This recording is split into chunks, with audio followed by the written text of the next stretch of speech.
ನಮಸ್ತೆ ವಿದ್ಯಾರ್ಥಿಗಳೇ, welcome to bio studies. ಕಳೆದ ವಿಡಿಯೋಗಳಲ್ಲಿ ನಾವು ಕಿಂಗ್ಡಮ್ ಮೊನೇರಾ ಮತ್ತು ಕಿಂಗ್ಡಮ್ ಪ್ರೊಟಿಸ್ಟಾಗಳ ಬಗ್ಗೆ ಕಲ್ತಿದ್ವಿ, ಹೌದಾ? ಈ ವಿಡಿಯೋದಲ್ಲಿ ನಾವು ಹೊಸದಾದಂತಹ ಕಿಂಗ್ಡಮ್ ಯಾವುದು, ಕಿಂಗ್ಡಮ್ ಫಂಜಾಯಿಗಳ ಬಗ್ಗೆ ಕಲಿಯೋಣ.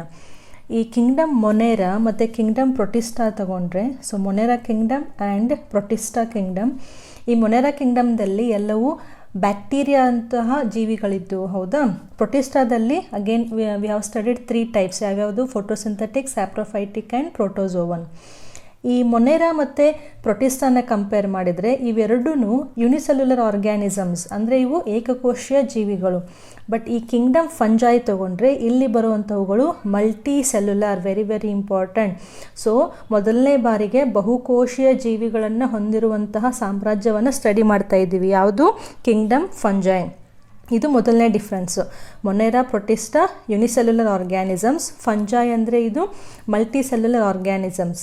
ಸೆಕೆಂಡ್ ಡಿಫ್ರೆನ್ಸ್ ಅಂದರೆ ಮೊನೇರಾ ಅಂತಂದರೆ ಅದು ಪ್ರೊಕ್ಯಾರಿಯೋಟಿಕ್ ಕೋಶಗಳನ್ನು ಹೊಂದಿರ್ತವೆ, ಪ್ರೊಟಿಸ್ಟಾ ಅಂತಂದರೆ ಯೂಕ್ಯಾರಿಯೋಟಿಕ್ ಕೋಶಗಳನ್ನು ಹೊಂದಿರ್ತವೆ. ಅದೇ ಥರ ಫಂಜಾಯಿ ಕೂಡ ಯೂಕ್ಯಾರಿಯೋಟಿಕ್ ಕೋಶಗಳನ್ನು ಹೊಂದಿರುವಂತಹ ಜೀವಿಗಳು. ಸರಿನಾ? ಗೊತ್ತಾಗ್ತಿದೆಯಾ? ಸೊ ಮೊನೇರಾದಲ್ಲಿ ಯುನಿಸೆಲ್ಯುಲರ್ ಪ್ರೊಕ್ಯಾರಿಯೋಟ್ಸ್, ಪ್ರೊಟಿಸ್ಟಾದಲ್ಲಿ unicellular eukaryotes and kingdom Fungi ಅಂತಂದರೆ ಮಲ್ಟಿ ಸೆಲ್ಯುಲರ್ ಆ್ಯಂಡ್ ಯೂಕ್ಯಾರಿಯೋಟಿಕ್ ಜೀವಿಗಳ ಬಗ್ಗೆ ಸ್ಟಡಿ ಮಾಡೋಣ. ಈ ಕಿಂಗ್ಡಮ್ ಫಂಜಾಯಿನ ಮೈಕೋಟಾ ಅಂತಲೂ ಕರೀತಾರೆ. ಸೊ ಮೈಕೋಟಾ ಅಂದರೂ ಒಂದೇ ಮತ್ತು ಫಂಜಾಯಿ ಅಂದ್ರೂ ಒಂದೇ. ಈ ಫಂಜಾಯನ್ನು ನಾನು ಎಕ್ಸ್ಪೆಷಲಿ ಈ ಥರ ಪೇಪರ್ ಮೇಲೆ ನಿಮಗೆ ಎಕ್ಸ್ಪ್ಲೇನ್ ಮಾಡ್ತಿರೋದು ಎದಕ್ಕೆ ಅಂತಂದರೆ, ಈ ಫಂಜಾಯಿನಲ್ಲಿ ಜಾಸ್ತಿ ಎಕ್ಸಾಂಪಲ್ಸ್ ಇದ್ದಾವೆ NCERT ಟೆಕ್ಸ್ಟ್ ಬುಕ್ನಲ್ಲಿ. ಆಮೇಲೆ ಹೊಸ ವರ್ಡ್ಸ್ ಇಲ್ಲಿ ಜಾಸ್ತಿ ಇದ್ದಾವೆ. ಸೊ ನಿಮ್ಗೆ ನೆನ್ಪಿಟ್ಕೊಳ್ಳಿಕ್ಕೆ ಈಸಿ ಆಗಲಿ ಅಂತ ಈ ಥರ ಎಕ್ಸ್ಪ್ಲೇಷನಲ್ಲಿ ಬರುವಂತಹ ವರ್ಡ್ಗಳು ಕಿಂಗ್ಡಮ್ ಫಂಜಾಯಿಗೆ ಸಂಬಂಧಪಟ್ಟಿದ್ದು ಅಂತ ನೀವು ಆರಾಮವಾಗಿ ನೆನ್ಪಿಟ್ಕೋಬಹುದು. ಸರಿನಾ? ನೆಕ್ಸ್ಟ್, ಈ ಕಿಂಗ್ಡಮ್ ಫಂಜಾಯಿ ಇದಾವಲ್ಲ, ಸೊ ಇದೇನು ಶಿಲೀಂಧ್ರ ನಾವು ಅಂತ ಹೇಳ್ತೀವಲ್ಲ, ಈ ಶಿಲೀಂಧ್ರಗಳನ್ನು ಸ್ಟಡಿ ಮಾಡುವಂತಹ ಸೈನ್ಸ್ ಬ್ರ್ಯಾಂಚಿಗೆ ಮೈಕಾಲಜಿ ಅಂತ ಕರೀತಾರೆ. So what is mycology? The study related to fungi is called as mycology. ಗೊತ್ತಾಗ್ತಿದೆಯಾ? Next, we will study some general features of kingdom Fungi. So ಈ ಶಿಲೀಂಧ್ರಗಳ ಸಾಮಾನ್ಯ ಗುಣಲಕ್ಷಣಗಳ ಬಗ್ಗೆ ಮೊದಲು ನಾವು ಸ್ಟಡಿ ಮಾಡೋಣ. ಎಲ್ಲಿ ಕಾಣ್ತವೆ ಈ ಶಿಲೀಂಧ್ರಗಳು ಅಂತಂದರೆ, ಫಂಜಾಯ್ ಆರ್ ಕಾಸ್ಮೋಪೊಲಿಟನ್. ಸೊ ಈ ವರ್ಡನ್ನು ನಾವು ಮೊನೇರಾದಲ್ಲಿ ಕೂಡ ಕಲ್ತಿದ್ವಿ. Bacterias R ಕಾಸ್ಮೋಪೊಲಿಟನ್. ಕಾಸ್ಮೋಪೊಲಿಟನ್ ಅಂದರೆ ಏನು? These are found everywhere. So ಇವು ನೀರಿನಲ್ಲೂ ಇರ್ಬೋದು, ಗಾಳಿನಲ್ಲೂ ಇರ್ಬೋದು, ಮತ್ತು ಮಣ್ಣಿನಲ್ಲಿ ಕೂಡ ಇವುಗಳನ್ನು ನಾವು ಕಾಣ್ಬೋದು. So fungi are cosmopolitan. These are the eukaryotic organism. So ಇದನ್ನು ನಾವು ಆಲ್ರೆಡಿ ಸ್ಟಡಿ ಮಾಡಿದ್ವಿ. ಕಿಂಗ್ಡಮ್ಗಳನ್ನು ಕಂಪೇರ್ ಮಾಡಬೇಕಾದ್ರೆ ಕಿಂಗ್ಡಮ್ ಫಂಜಾಯಿ ಅಂದರೆ ಇವು ಯೂಕ್ಯಾರಿಯೋಟಿಕ್ನಂತಹ ಕೋಶಗಳನ್ನು ಹೊಂದಿರ್ತವೆ. ಈ ಯೂಕ್ಯಾರಿಯೋಟಿಕ್ ಅಂತಂದರೆ ನಾವಿಲ್ಲಿ ಏನು ಬರಿಬೋದು? ನ್ಯೂಕ್ಲಿಯಸ್ ಈಸ್ ಪ್ರೆಸೆಂಟ್ ಅಂತ ಬರಿಬೋದು, ಹೌದಾ? ಸೊ ಈ ಫಂಜಾಯಿಗಳು ಯೂಕ್ಯಾರಿಯೋಟಿಕ್ ಆರ್ಗ್ಯಾನಿಸಮ್ಸ್ ಇರೋದರಿಂದ ಇಲ್ಲಿ ನ್ಯೂಕ್ಲಿಯಸ್ ಪ್ರೆಸೆಂಟ್ ಇರುತ್ತೆ. ಮತ್ತು ಮೆಂಬ್ರೇನ್ ಬಾಂಡ್ ಆರ್ಗಾನಲೈಸ್, ಯಾವ್ಯಾವುದು? ಗಾಲ್ಗಿ ಕಾಂಪ್ಲೆಕ್ಸ್ ಆಗ್ಬೋದು, ಎಂಡೋಪ್ಲಾಸ್ಮಿಕ್ ರೆಟಿಕ್ಯುಲಮ್ ಆಗ್ಬೋದು, ಮೈಟೋಕಾಂಡ್ರಿಯಾ ಆಗ್ಬೋದು. ಸೊ ಕಣದಂಗಗಳನ್ನು ನಾವಿಲ್ಲಿ ಕಾಣ್ಬೋದು. ಸೊ ಯೂಕ್ಯಾರಿಯೋಟ್ಸ್ ಅಂದರೆ ನ್ಯೂಕ್ಲಿಯಸ್ ಪ್ರೆಸೆಂಟ್ ಇದೆ, ಮತ್ತು ಮೆಂಬ್ರೇನ್ ಬಾಂಡ್ ಆರ್ಗಾನಲೈಸ್ ಕೂಡ ಇಲ್ಲಿ ಪ್ರೆಸೆಂಟ್ ಇರ್ತವೆ. Next, very very important is chlorophyllous. ಅಂದರೆ ಏನು? ವಿದೌಟ್ ಅಥವಾ ಅಬ್ಸೆಂಟ್ ಅಂತ ಅರ್ಥ. ಕ್ಲೋರೋಫಿಲ್ ಅಂದರೆ ಏನು? ಇದು ಒಂದು ವರ್ಣದ್ರವ್ಯ, ಹೌದಾ? ಸೊ ಕಿಂಗ್ಡಮ್ ಫಂಜಾಯಿ ಅನ್ನುವಂತಹ ಜೀವಿಗಳಲ್ಲಿ, ಅಂದರೆ ಶಿಲೀಂಧ್ರಗಳಲ್ಲಿ ಈ ಕ್ಲೋರೋಫಿಲ್ ಅನ್ನುವಂತಹ ವರ್ಣದ್ರವ್ಯ ಇರೋದಿಲ್ಲ. ಸೊ ಇದನ್ನು ನಾವು ಏನಂತ ಬರಿಬೋದು? ನೋ ಪಿಗ್ಮೆಂಟ್ಸ್ ಅಂತ ಬರಿಬೋದು. ಪಿಗ್ಮೆಂಟ್ಸ್ ಅಂದರೆ ಏನು? ವರ್ಣದ್ರವ್ಯಗಳು. ಸೊ ವರ್ಣದ್ರವ್ಯಗಳು ಇಲ್ಲಿ ಅಬ್ಸೆಂಟ್ ಇರ್ತವೆ. ಸೊ ವರ್ಣದ್ರವ್ಯಗಳು ಕ್ಲೋರೋಫಿಲ್ಲ ಅಂತಂದರೆ ಈ ಜೀವಿಗಳು ತಮ್ಮ ಆಹಾರವನ್ನು ತಾವೇ ಉತ್ಪತ್ತಿ ಮಾಡೋದಿಲ್ಲ. ಅದಕ್ಕೆ ಇವನ್ನ ನಾವು ಹಿಟಿರೋಟ್ರೋಪ್ಸ್ ಅಂತ ಕಲಿತೀವಿ. ಸರಿನಾ? Next important is cell wall. ಇವಾಗ ನಾವು ಕಿಂಗ್ಡಮ್ ಮೊನೇರಾ ಮತ್ತು ಪ್ರೊಟಿಸ್ಟಾ ತಗೊಂಡ್ರೆ ಅಲ್ಲಿ ಯಾವ ಥರವಾದಂತಹ ಸೆಲ್ ವಾಲ್ ಇತ್ತು? ಅಲ್ಲಿ ಯೂಶ್ವಲಿ ಸಿಲಿಕಾ ಇತ್ತು ಮತ್ತು ಪೆಪ್ಟಿಡೋಗ್ಲೈಕನ್ ಅನ್ನುವಂತಹ ಒಂದು ರಾಸಾಯನಿಕ ವಸ್ತು ಇತ್ತು. ಬಟ್ ಕಿಂಗ್ಡಮ್ ಫಂಜಾಯಿನಲ್ಲಿ ಬರುವಂತಹ ಜೀವಿಗಳಲ್ಲಿ, ಮೆಜಾರಿಟಿ ಫಂಜಾಯಿಗಳಲ್ಲಿ ಸೆಲ್ ವಾಲ್ನಲ್ಲಿ ಕೈಟೀನ್ ಅನ್ನುವಂತಹ ಒಂದು ರಾಸಾಯನಿಕ ವಸ್ತುವನ್ನು ನಾವು ಕಾಣ್ತೀವಿ. ಸೊ ಇದು ವಿಶೇಷವಾದ ಗುಣಲಕ್ಷಣ. ಈ ಫಂಜಾಯಿಗಳ ಸೆಲ್ ವಾಲ್ಗಳಲ್ಲಿ ಕೈಟೀನ್ ಇರುತ್ತೆ. ಈ ಕೈಟೀನ್ ಅನ್ನುವಂಥದ್ದು ಒಂದು ಶರ್ಕರ ಇದ್ದಂಗೆ, ಒಂದು ಸೆಕರೈಡ್ ಮೊಲಿಕ್ಯೂಲ್. ಸೆಕರೈಡ್ ಅಂದರೆ ಶರ್ಕರ, ಶುಗರ್ ಮೊಲಿಕ್ಯೂಲ್ ಇದ್ದಂಗೆ. ಪಾಲಿ ಅಂದರೆ ಎಷ್ಟು ಅಂದರೆ ಮೆನಿ ಅಂತ ಅರ್ಥ. ಸೊ ಹಲವಾರು ಶರ್ಕರ ಮೊಲಿಕ್ಯೂಲ್ಸ್ಗಳನ್ನು ಸೇರಿ ಒಂದು ಕೈಟಿನ್ ಅನ್ನುವಂಥ ಒಂದು ರಾಸಾಯನಿಕ ವಸ್ತು ಆಗಿರುತ್ತೆ. So in case of kingdom Fungi or fungi, cell wall is composed of a chemical called chitin. Next important is these are the heterotrophic organisms. So ಇದನ್ನು ನಾವು ಇಲ್ಲೂ ಕೂಡ ಡಿಸ್ಕಸ್ ಮಾಡಿದ್ವಿ. ಪಿಗ್ಮೆಂಟ್ಸ್, ವರ್ಣದ್ರವ್ಯಗಳು ಇಲ್ಲ ಅಂತಂದರೆ ಆಬ್ವಿಯಸ್ಲಿ ಆ ಜೀವಿಗಳು ಬೇರೆ ಜೀವಿಗಳಿಂದ ತಮ್ಮ ಆಹಾರವನ್ನು ತಗೋಬೇಕು, ಹೌದಾ? ಅದಕ್ಕೆ ನಾವೇನಂತ ಕರಿತೀವಿ, ಹಿಟೆರೋಟ್ರೋಪಿಕ್ ಮೋಡ್ ಆಫ್ ನ್ಯೂಟ್ರಿಷನ್ ಅಂತ ಕರಿತೀವಿ. ಈ ಫಂಗೈಗಳಲ್ಲಿ ನ್ಯೂಟ್ರಿಷನ್ ತಗೊಂಡ್ರೆ 3 ರೀತಿಯಾದ ಫಂಗೈ ಅಂತಹ ಜೀವಿಗಳನ್ನು ಕಾಣ್ಬೋದು. ಮೊದಲನೇದು ಸ್ಯಾಪ್ರೋಫೈಟ್ಸ್, ಪ್ಯಾರಾಸೈಟ್ಸ್ ಆ್ಯಂಡ್ ಸಿಂಬಯಾನ್ಸ್. ಇವು 3 ವರ್ಡ್ಗಳು ನಮಗೆ ಗೊತ್ತಿರುವಂಥವುಗಳೇ. ಸ್ಯಾಪ್ರೋಫೈಟ್ಸ್ ಅಂದರೆ ಏನು? ಇಲ್ಲಿ ಬರುವಂತಹ ಫಂಜೈಗಳು ಡೆಡ್ ಆ್ಯಂಡ್ ಡಿಕೇಯಿಂಗ್ ಮ್ಯಾಟರ್ಗಳಿಂದ ತಮ್ಮ ಆಹಾರವನ್ನು ತಗೋತಾವೆ, ಹೌದಾ? ಎಕ್ಸಾಂಪಲ್ ಕೊಟ್ಟಿದ್ದೀನಿ, ಯಾವ್ಯಾವುದು? ಈಸ್ಟ್ ಮತ್ತು ಪೆನ್ಸಿಲಿಯಮ್. ಸೊ ನೆನ್ಪಿಟ್ಕೋಬೇಕು, ಫಂಜೈಗಳಿಗೆ ಎಕ್ಸಾಂಪಲ್ ಈಸ್ಟ್ ಆ್ಯಂಡ್ ಪೆನ್ಸಿಲಿಯಮ್.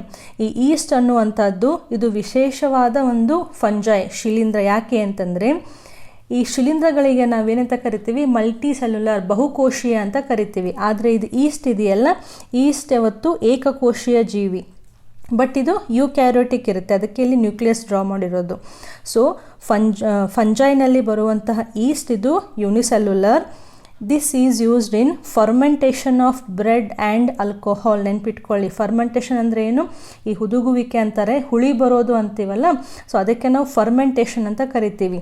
ಇವಾಗ ನೀವು ಬೇಕ್ರಿನಲ್ಲಿ ಬ್ರೆಡ್ ಹೆಂಗೆ ಮಾಡ್ತಾರೆ ಅಂತ ನೋಡಿದರೆ, ಯೂಶ್ವಲಿ ಈ ಬ್ರೆಡ್ಡನ್ನು ಮೈದಾ ಅಥವಾ ಗೋಧಿ ಹಿಟ್ಟಿನಿಂದ ಮಾಡ್ತಾರೆ, ಹೌದಾ? ಈ ಮೈದಾ ಅಥವಾ ಗೋಧಿ ಹಿಟ್ಟಿಗೆ ಈ ಈಸ್ಟ್ ಪೌಡರನ್ನು ಹಾಕ್ತಾರೆ. ಇವಾಗೂ ಕೂಡ ಮನೆಯಲ್ಲಿ ನೀವು ಈಸ್ಟ್ ಪೌಡರ್ ತೊಗೊಂಡು ಬ್ರೆಡ್ ಮಾಡ್ಬೋದು. ಈ ಈಸ್ಟ್ ಪೌಡರನ್ನು ಹಾಕಿದ ಮೇಲೆ ಆ ಈಸ್ಟು ಅಲ್ಲಿ ಫರ್ಮೆಂಟೇಷನ್ ಅಂದರೆ ಮಲ್ಟಿಪ್ಲೈ ಆಗಿ ಈ ಬ್ರೆಡ್ಡಿಗೆ ತಯಾರಿಸುವಂತಹ ಏನು ಹಿಟ್ಟಿರುತ್ತಲ್ಲ ಅದನ್ನು ಸಾಫ್ಟಾಗಿ ಮಾಡ್ತವೆ, ಸರಿನಾ? ಆ ಹಿಟ್ಟು ಸಾಫ್ಟ್ ಆದಮೇಲೆ ನಾವು ಅದನ್ನ ಬೇಕ್ ಮಾಡ್ತೀವಲ್ಲ ಟೆಂಪ್ರೇಚರಲ್ಲಿ, ಆವಾಗ ಅಲ್ಲಿರುವಂತಹ ಈಸ್ಟ್ಗಳು ಸತ್ತು ಹೋಗ್ಬಿಡ್ತವೆ. ಆ ಈಸ್ಟ್ ಇರುವಂತಹ ಜಾಗ ಹಾಗೇ ಖಾಲಿ ಉಳಿಯುತ್ತಲ್ಲ, ಅಲ್ಲಿ ಏರ್ ತುಂಬಿಕೊಳ್ಳುತ್ತೆ. ಅದಕ್ಕೆ ನಮಗೆ ಬ್ರೆಡ್ಡನ್ನು ಹೀಗೆ ನೀವು ಪ್ರೆಸ್ ಮಾಡಿದರೆ ಸಾಫ್ಟಾಗಿ ಅನಿಸುತ್ತೆ. ಯಾಕೆ ಅಂದರೆ ಅಲ್ಲಿ ಏರ್ ತುಂಬಿಕೊಂಡಿದ್ದಕ್ಕೆ. ಯಾಕೆ ಏರ್ ಬಂತು ಅಲ್ಲಿ? ಈ ಈಸ್ಟ್ಗಳಿಂದ ಏರ್ ಬಂತು. So East is used in fermentation of bread and alcohol. ಎರಡನೇದು ಯಾವುದು? ಪೆನ್ಸಿಲಿಯಮ್. ಸೊ ಪೆನ್ಸಿಲಿಯಮ್ ಅನ್ನುವಂಥದ್ದು ಕೂಡ ಇದು ಒಂದು ಫಂಜೈ. ಯಾವ ಥರವಾದಂತಹ ಫಂಜೈ? ಇದು ಸ್ಯಾಪ್ರೋಫೈಟಿಕ್ ಫಂಜೈ, ಸರಿನಾ? This is used in antibiotics. ಅಂದರೆ ಈ ರೋಗ ನಿರೋಧಕ ವಸ್ತುಗಳ ತಯಾರಿಕೆಯಲ್ಲಿ ಈ ಪೆನ್ಸಿಲಿಯಮ್ ಅನ್ನುವಂತಹ ಫಂಜೈಯನ್ನು ಯೂಸ್ ಮಾಡ್ತಾರೆ. ಇದು ಮೊದಲನೇ ಟೈಪು. ಎರಡನೇದ್ದು ಪ್ಯಾರಾಸೈಟ್ಸ್. ಸೊ ಕೆಲವೊಂದು ಶಿಲೀಂಧ್ರಗಳು, ಫಂಜೈಗಳು ಪ್ಯಾರಾಸೈಟ್ಸ್ ಇರ್ತವೆ, ಪರಾವಲಂಬಿಗಳು ಇರ್ತವೆ. ಅಲ್ಲಿ ಏನಾಗುತ್ತೆ ಅಂದರೆ ಈ ಫಂಜೈಗಳು ಬೇರೆ ಜೀವಿಗಳ ಮೇಲೆ ಅವಲಂಬನೆಯನ್ನು ಹೊಂದ್ತವೆ. ಆ ಜೀವಿ ಪ್ಲ್ಯಾಂಟು ಇರ್ಬೋದು ಅಥವಾ ಅದು ಆ್ಯನಿಮಲ್ಲು ಇರ್ಬೋದು, ಬಟ್ ಅವು ಲಿವಿಂಗ್ ಇರಬೇಕು. ಇಲ್ಲೇನಿತ್ತು? ಡೆಡ್ ಇತ್ತು, ಹೌದಾ? ಬಟ್ ಇಲ್ಲಿ ಲಿವಿಂಗ್ ಪ್ಲ್ಯಾಂಟ್ಸ್ ಮತ್ತು ಆ್ಯನಿಮಲ್ಸ್ಗಳಿಂದ ಅವು ತಮ್ಮ ಆಹಾರವನ್ನು ತಗೋತವೆ. ಈ ಪ್ಲ್ಯಾಂಟ್ ಅಥವಾ ಆ್ಯನಿಮಲ್ನ ಏನಂತ ಕರಿತೀವಿ? ಹೋಸ್ಟ್ ಬಾಡಿ ಅಂತ ಕರಿತೀವಿ, ಹೌದಾ? ಯೂಶ್ವಲಿ ಈ ಪ್ಯಾರಾಸೈಟಿಕ್ ಆರ್ಗ್ಯಾನಿಸಮ್ಸ್ ಅಂತೆ ಬಂತು ಅಂದರೆ ಅವು ಯಾವತ್ತೂ ಡಿಸೀಸ್ ಕಾಸಿಂಗ್ ಇರ್ತವೆ, ಪ್ಯಾಥೋಜೆನಿಕ್ ಇರ್ತವೆ. ಸೊ ಇಲ್ಲಿ ಎಕ್ಸಾಂಪಲ್ ತೊಗೊಂಡ್ರೆ ಈ ಪುಕ್ಸಿನಿಯಾ ಅನ್ನುವಂಥದ್ದು ಒಂದು ಫಂಜೈ, ಶಿಲೀಂಧ್ರ. ಪುಕ್ಸಿನಿಯಾನು ಅಂತಾರೆ, ಪುಕ್ಸಿನಿಯಾನು ಅಂತಾರೆ ಕೆಲವೊಂದು ಕಡೆ. ಈ ಪುಕ್ಸಿನಿಯಾ ಇದೆಯಲ್ಲ, ಫಂಜೈ ಅಥವಾ ಶಿಲೀಂಧ್ರ, ಇದು ಈ ಗೋಧಿ ಗಿಡಗಳಿರ್ತಾವಲ್ಲ ಅಲ್ಲಿ ಒಂದು ಡಿಸೀಸನ್ನು ಕಾಸ್ ಮಾಡ್ತಾರೆ. ಅದಕ್ಕೆ ವೀಟ್ ರಸ್ಟ್ ಅಂತ ಕರೀತಾರೆ ಆ ಡಿಸೀಸಿಗೆ. ರಸ್ಟ್ ಅಂದರೆ ಏನು? ಇವಾಗ ಕಬ್ಬನ್ನ ತುಕ್ಕು ಹಿಡಿಯುತ್ತಲ್ಲ, ಅದಕ್ಕೆ ರಸ್ಟ್ ಅಂತ ಕರಿತೀವಿ. ಸೊ ಈ ಗೋಧಿ ಗಿಡಗಳಲ್ಲಿ, ಗೋಧಿ ಭತ್ತದ ಗಿಡಗಳಲ್ಲಿ ಈ ಫಂಜೈ ಅಟ್ಯಾಕ್ ಆಯಿತು ಅಂತಂದರೆ ಆ ಗಿಡದ ಎಲೆ ಇರುತ್ತಲ್ಲ, ಆ ಎಲೆಗಳಿಗೆ ತುಕ್ಕು ಹಿಡ್ದರಂಗೆ ಕಲರ್ ಕಾಣಿಸುತ್ತೆ. ಅದಕ್ಕೆ ಈ ರೋಗವನ್ನು ವೀಟ್ ರಸ್ಟ್ ಅಂತ ಕರೀತಾರೆ. So Puccinia is the name of fungi and it causes wheat rust. Okay, so ಯಾಕೆ ಇವು ಡಿಸೀಸನ್ನು ಕಾಸ್ ಮಾಡ್ತಾ ಇದ್ದೇವೆ? ಯಾಕಂದರೆ ಇವು ಪ್ಯಾರಾಸೈಟ್ಸ್ಗಳು. ಗೊತ್ತಾಗ್ತಿದೆಯಾ? ನೆಕ್ಸ್ಟ್ ಸಿಂಬಯಾನ್ಸ್ ಅಂತ ಅಂದ್ರೇನು? ಈ ಸಹಜೀವನವನ್ನು ನಡೆಸುವಂತಹ ಜೀವಿಗಳಿಗೆ ನಾವು ಸಿಂಬಯಾನ್ಸ್ ಅಂತ ಕರಿತೀವಿ. ಸೊ ಕೆಲವೊಂದು ಫಂಜೈ ಶಿಲೀಂಧ್ರಗಳೇನು ಮಾಡ್ತವೆ ಅಂದರೆ ಬೇರೆ ಜೀವಿಯೊಂದಿಗೆ ಕೂಡಿ ಅವು ಬಾಳ್ತವೆ, ಸರಿನಾ? ಬಟ್ ಇಲ್ಲಿ ಆ ಬೇರೆ ಜೀವಿ ಹೋಸ್ಟ್ ಅಂತ ಕರೆದ್ರೆ ಆ ಬೇರೆ ಜೀವಿಗೆ ಅವು ಯಾವುದು ಡಿಸೀಸನ್ನು ಕಾಸ್ ಮಾಡಲ್ಲ, ರೋಗವನ್ನು ಹರಡೋದಿಲ್ಲ. ಬಟ್ ಅವು ಮ್ಯೂಚುವಲ್ ಆಗಿ ಬೆನಿಫಿಟ್. ಈ ಮ್ಯೂಚುವಲ್ ಅಂದರೆ ಏನು? ಇಲ್ಲಿರುವಂತಹ ಎರಡೂ ಜೀವಿಗಳಿಗೆ ಲಾಭ ಆಗಿರಬೇಕು, ಬೆನಿಫಿಟ್ ಆಗಿರಬೇಕು. ಅದಕ್ಕೆ ನಾವೇನಂತ ಕರಿತೀವಿ? ಸಿಂಬಯಾನ್ಸ್ ಅಂತ ಕರಿತೀವಿ. ಇಲ್ಲೇನಿದೆ? ಒಂದು ಜೀವಿಗೆ ಅಡ್ವಾಂಟೇಜ್, ಫಂಜೈಗೆ ಅಡ್ವಾಂಟೇಜ್ ಇದೆ, ಬಟ್ ಹೋಸ್ಟಿಗೆ ಇಲ್ಲಿ ಅಡ್ವಾಂಟೇಜ್ ಇಲ್ಲ, ಇದಕ್ಕೆ ರೋಗ ಬರ್ತಾ ಇದೆ. ಸೊ ಇದು ಸಿಂಬಯಾಂಟ್ ಅಲ್ಲ, ಇದು ಪ್ಯಾರಾಸೈಟ್. ಬಟ್ ಇಲ್ಲಿ ಈ ಫಂಗೈಗೂ ಲಾಭ ಆಗುತ್ತೆ ಮತ್ತು ಈ ಆಲ್ಗೆಗೂ ಲಾಭ ಆಗುತ್ತೆ. ಸೊ ಈ ಥರ ರಿಲೇಷನ್ನ ಸಿಂಬಯಾಂಟ್ ಅಂತ ಕರಿತೀವಿ. ಮೊದಲನೇದು ಯಾವುದು ಇದರಲ್ಲಿ ಅಂತಂದರೆ ಲೈಕೇನ್. ಸೊ ಲೈಕೇನ್ ಅಂತಂದರೆ ಫಂಜೈ ಮತ್ತು ಆಲ್ಗೆ ಎರಡೂ ಸೇರಿ ಇರೋದಕ್ಕೆ ಲೈಕೇನ್ ಅಂತ ಕರಿತೀವಿ. ಇದ್ರ ಬಗ್ಗೆ ಸಪ್ರೇಟಾಗಿ ವಿಡಿಯೋ ಇದೆ, ಲೈಕೇನ್ ಮತ್ತು ಮೈಕೋರೈಜಾಗೆ. ಇಲ್ಲಿ ಜಸ್ಟ್ ನಿಮಗೆ ಅದು ವರ್ಡ್ಸ್ ಗೊತ್ತಾಗಲಿ ಅಂತ ಇಲ್ಲಿ ಇಂಟ್ರೊಡಕ್ಷನ್ ಮಾಡ್ತಿರೋದು. ಎರಡನೇದು ಯಾವುದು? ಕೆಲವೊಂದು ಬಾರಿ ಫಂಜೈಗಳು ಈ ಬೇರೆ ಪ್ಲ್ಯಾಂಟ್ಸ್ಗಳ ರೂಟ್ನಲ್ಲಿ ಕಂಡು ಬರ್ತವೆ ಮತ್ತು ಅವು ಅಲ್ಲೇ ಜೀವಿಸ್ತವೆ ಕೂಡ. ಸೊ ಅದನ್ನು ನಾವು ಮೈಕೋರೈಜಾ ಅಂತ ಕರಿತೀವಿ. ಸೊ ಈ ಲೈಕೇನ್ ಮತ್ತು ಮೈಕೋರೈಜಾ ಅನ್ನುವಂಥದ್ದು ಸಿಂಬಯಾಟಿಕ್ ಅಸೋಸಿಯೇಷನ್ಗಳಿಗೆ ಎಕ್ಸಾಂಪಲ್, ಸರಿನಾ? ಸೊ ಇದಿಷ್ಟು ಏನು ಜನರಲ್ ಕ್ಯಾರೆಕ್ಟರ್ಸ್ ಫಂಜೈಗಳದ್ದು ಗುಣಲಕ್ಷಣ ಮತ್ತು ಹಿಟರೋಟ್ರೋಪಿಕ್ ಮೋಡ್ ಆಫ್ ನ್ಯೂಟ್ರಿಷನ್ನಲ್ಲಿ 3 ಟೈಪ್ಸ್ ಆಫ್ ಫಂಜೈಗಳ ಬಗ್ಗೆ ಕಲ್ತಿದ್ದೀವಿ, ಸರಿನಾ? ನೆಕ್ಸ್ಟ್ ನಾವು ಈ ಫಂಜೈಗಳ ಸ್ಟ್ರಕ್ಚರ್ ಹೆಂಗಿರುತ್ತೆ ಅನ್ನೋದನ್ನು ಸ್ಟಡಿ ಮಾಡೋಣ. ಸೊ ಫಂಜೈ ಸ್ಟ್ರಕ್ಚರ್ ತೊಗೊಂಡ್ರೆ ಯುನಿಸೆಲ್ಯುಲರ್ ಇರ್ಬೋದು ಅಥವಾ ಇದು ಮಲ್ಟಿ ಸೆಲ್ಯುಲರ್ ಅಥವಾ ಫಿಲಾಮೆಂಟಸ್ಸು ಇರ್ಬೋದು. ಈ ಯುನಿಸೆಲ್ಯುಲರ್ ಅಂತಂದರೆ ಈ ಫಂಜೈಗಳು ಶಿಲೀಂಧ್ರಗಳು ಒಂದೇ ಒಂದು ಕೋಶವನ್ನು ಹೊಂದಿರ್ತವೆ, but it is a eukaryotic cell. ಅಂದರೆ ಇದು ಯೂಕ್ಯಾರಿಯೋಟಿಕ್ ಕೋಶ, ಅಲ್ಲಿ ನ್ಯೂಕ್ಲಿಯಸ್ ಇರುತ್ತೆ ಮತ್ತು ಕಣದಂಗಗಳು ಇರುತ್ತೆ. ಎಕ್ಸಾಂಪಲ್ ಯಾವುದು? ಈಸ್ಟು, ಸರಿನಾ? But majority of the fungi ಇವು ಮಲ್ಟಿ ಸೆಲ್ಯುಲರ್ ಅಥವಾ ಫಿಲಾಮೆಂಟಸ್ ಇರುತ್ತೆ. ಅಂದರೆ ಇವ್ರ body long thread like structure ಇರುತ್ತೆ. ಇದೇನು ಲಾಂಗ್ ಥ್ರೆಡ್ ಲೈಕ್ ಸ್ಟ್ರಕ್ಚರ್ ಇದೆಯಲ್ಲ, ಇದನ್ನು ಹೈಫಾ ಅಂತ ಕರೀತಾರೆ. ಒಂದೇ ಒಂದಿತ್ತು ಅಂದರೆ ಇದಕ್ಕೆ ಹೈಫಾ ಅಂತಾರೆ. ಜಾಸ್ತಿ ಇತ್ತು ಅಂತಂದರೆ HYPHAE, ಇದನ್ನು ಹೈಫಿ ಅಂತಲೂ ಕರೀತಾರೆ ಅಥವಾ ಹೈಫೆ ಅಂತಲೂ ಕರೀತಾರೆ, ಸರಿನಾ? So the fungi body is filamentous long thread like structure called as hypha. ಈ ಸಾಕಷ್ಟು ಹೈಫಾಗಳು ನೆಟ್ವರ್ಕ್ ಆಗಿ ಅಂದರೆ ಒಂದೇ ಕಡೆ ಕೂಡಿ ಆ ನೆಟ್ವರ್ಕ್ ಆಫ್ ಹೈಫೆ ಆಗುತ್ತಲ್ಲ, ಅದನ್ನು ಮೈಸೀಲಿಯಮ್ ಅಂತ ಕರೀತಾರೆ. Very important word, mycelium. So hypha ಅಂದರೆ ಒಂದೇ ಒಂದು ಥ್ರೆಡ್ ಲೈಕ್ ಸ್ಟ್ರಕ್ಚರ್. ಈ ಥರ ಜಾಸ್ತಿ ಎಲ್ಲ ಹೈಫಾ ಒಂದೇ ಕಡೆ ಕೂಡಿ ನೆಟ್ವರ್ಕ್ ಥರ ಫಾರ್ಮ್ ಮಾಡ್ತಾವಲ್ಲ, ಈ ನೆಟ್ವರ್ಕಿಗೆ ಏನಂತ ಕರಿತೀವಿ? ಮೈಸೀಲಿಯಮ್ ಅಂತ ಕರಿತೀವಿ. ಸೊ ಮೈಸೀಲಿಯಮ್ನಲ್ಲಿ ನಿಮಗೆ ಜಾಸ್ತಿ ಹೈಫಾ ಸಿಗ್ತವೆ. ಈ ಮೈಸೀಲಿಯಮ್ನ ಇಟ್ಕೊಂಡು 2 ಥರವಾದಂಥ ಫಂಜೈಗಳನ್ನು ನಾವು ನೋಡ್ಬೋದು. ಮೊದಲನೇದೇನಾಗುತ್ತೆ ಅಂತಂದರೆ ಒಂದು ಫುಲ್ ಲಾಂಗ್ ಥ್ರೆಡ್ ಇರುತ್ತೆ, ಸರಿನಾ? ಈ ಹೈಫಾದಲ್ಲಿ ಒಳಗಡೆ ನ್ಯೂಕ್ಲಿಯಸ್ ಕಂಡು ಬರ್ತವೆ, ಗೊತ್ತಾಗ್ತಿದೆಯಾ? ಬಟ್ ಇಲ್ಲಿ ಈ ನ್ಯೂಕ್ಲಿಯಸ್ಗಳ ಮಧ್ಯೆ ಯಾವುದೇ ರೀತಿಯಾದಂತಹ ವಾಲ್ ಅಂತ ಇರೋದಿಲ್ಲ. ಸೊ ಇವು ಎಲ್ಲ ನ್ಯೂಕ್ಲಿಯಸ್ಗಳು, ಇದನ್ನು ನೀವು ನೋಡಿದರೆ ಮಲ್ಟಿ ನ್ಯೂಕ್ಲಿಯೇಟ್ ಅಂತ ಕಾಣಿಸುತ್ತೆ. ಅಂದರೆ ಒಂದು ಥ್ರೆಡ್ನಲ್ಲಿ ಜಾಸ್ತಿ ನ್ಯೂಕ್ಲಿಯಸ್ಗಳು ಇಲ್ಲಿ ಮೂವ್ ಆಗ್ತಾ ಇರ್ತವೆ. ಬಟ್ ಇನ್ನೊಂದು ರೀತಿ ತೊಗೊಂಡ್ರಿ ಅಂತಂದರೆ ಅಲ್ಲೇನಾಗುತ್ತೆ, ಇಲ್ಲೂ ಕೂಡ ಒಂದು ಹೈಫಾ, ಓಕೆ, ಇಲ್ಲಿ ನ್ಯೂಕ್ಲಿಯಸ್. ಈ ನ್ಯೂಕ್ಲಿಯಸ್ಗಳ ಮಧ್ಯದಲ್ಲಿ ಪರ್ಫೆಕ್ಟಾಗಿ ಒಂದು ವಾಲ್ ಅಂತ ಫಾರ್ಮ್ ಆಗುತ್ತೆ, ಗೊತ್ತಾಗ್ತಿದೆಯಾ? ಸೊ ಇಲ್ಲಿ ವಾಲ್ ಇಲ್ಲ, ಅದಕ್ಕೆ ಇದನ್ನ ನೋ ಕ್ರಾಸ್ ವಾಲ್ಸ್ ಅಂತ ಬರೆದಿದ್ದೀವಿ. ಇಲ್ಲಿ ಪ್ರೆಸೆನ್ಸ್ ಆಫ್ ಕ್ರಾಸ್ ವಾಲ್ಸ್. ಈ ಕ್ರಾಸ್ ವಾಲ್ ಏನಿದೆಯಲ್ಲ ಇದನ್ನು ಸೆಪ್ಟಮ್ ಅಂತಲೂ ಕರೀತಾರೆ, ಗೊತ್ತಾಗ್ತಿದೆಯಾ? ಸೊ ಈ ಮೈಸೀಲಿಯಮ್ನಲ್ಲಿ ಅಥವಾ ಹೈಫಾನಲ್ಲಿ 2 ರೀತಿ ಇರುತ್ತೆ. ಒಂದು ಉದ್ದವಾಗಿರುತ್ತೆ ಮತ್ತು ಅಲ್ಲಿ ಯಾವುದೇ ವಾಲ್ ಇರೋದಿಲ್ಲ, ಅದಕ್ಕೆ ಅದು ನಮಗೆ ಮಲ್ಟಿ ನ್ಯೂಕ್ಲಿಯೇಟ್. ಮಲ್ಟಿ ಅಂದರೆ ಮೆನಿ ಅಂತ ಅರ್ಥ, ನ್ಯೂಕ್ಲಿಯೇಟ್ ಅಂದರೆ ನ್ಯೂಕ್ಲಿಯಸ್ ಅಂತ ಅರ್ಥ. ಸೊ ಯಾವ ಹೈಫಾದಲ್ಲಿ ಕಂಟಿನ್ಯೂಸ್ ಆಗಿ ಜಾಸ್ತಿ ನ್ಯೂಕ್ಲಿಯಸ್ ಇರ್ತಾವೋ ಅದನ್ನು ನಾವು ಅಸೆಪ್ಟೇಟ್ ಅಂತ ಕರಿತೀವಿ. ಅಂದರೆ ವಿದೌಟ್, ಸೆಪ್ಟೇಟ್ ಅಂದರೆ ಸೆಪ್ಟಾ.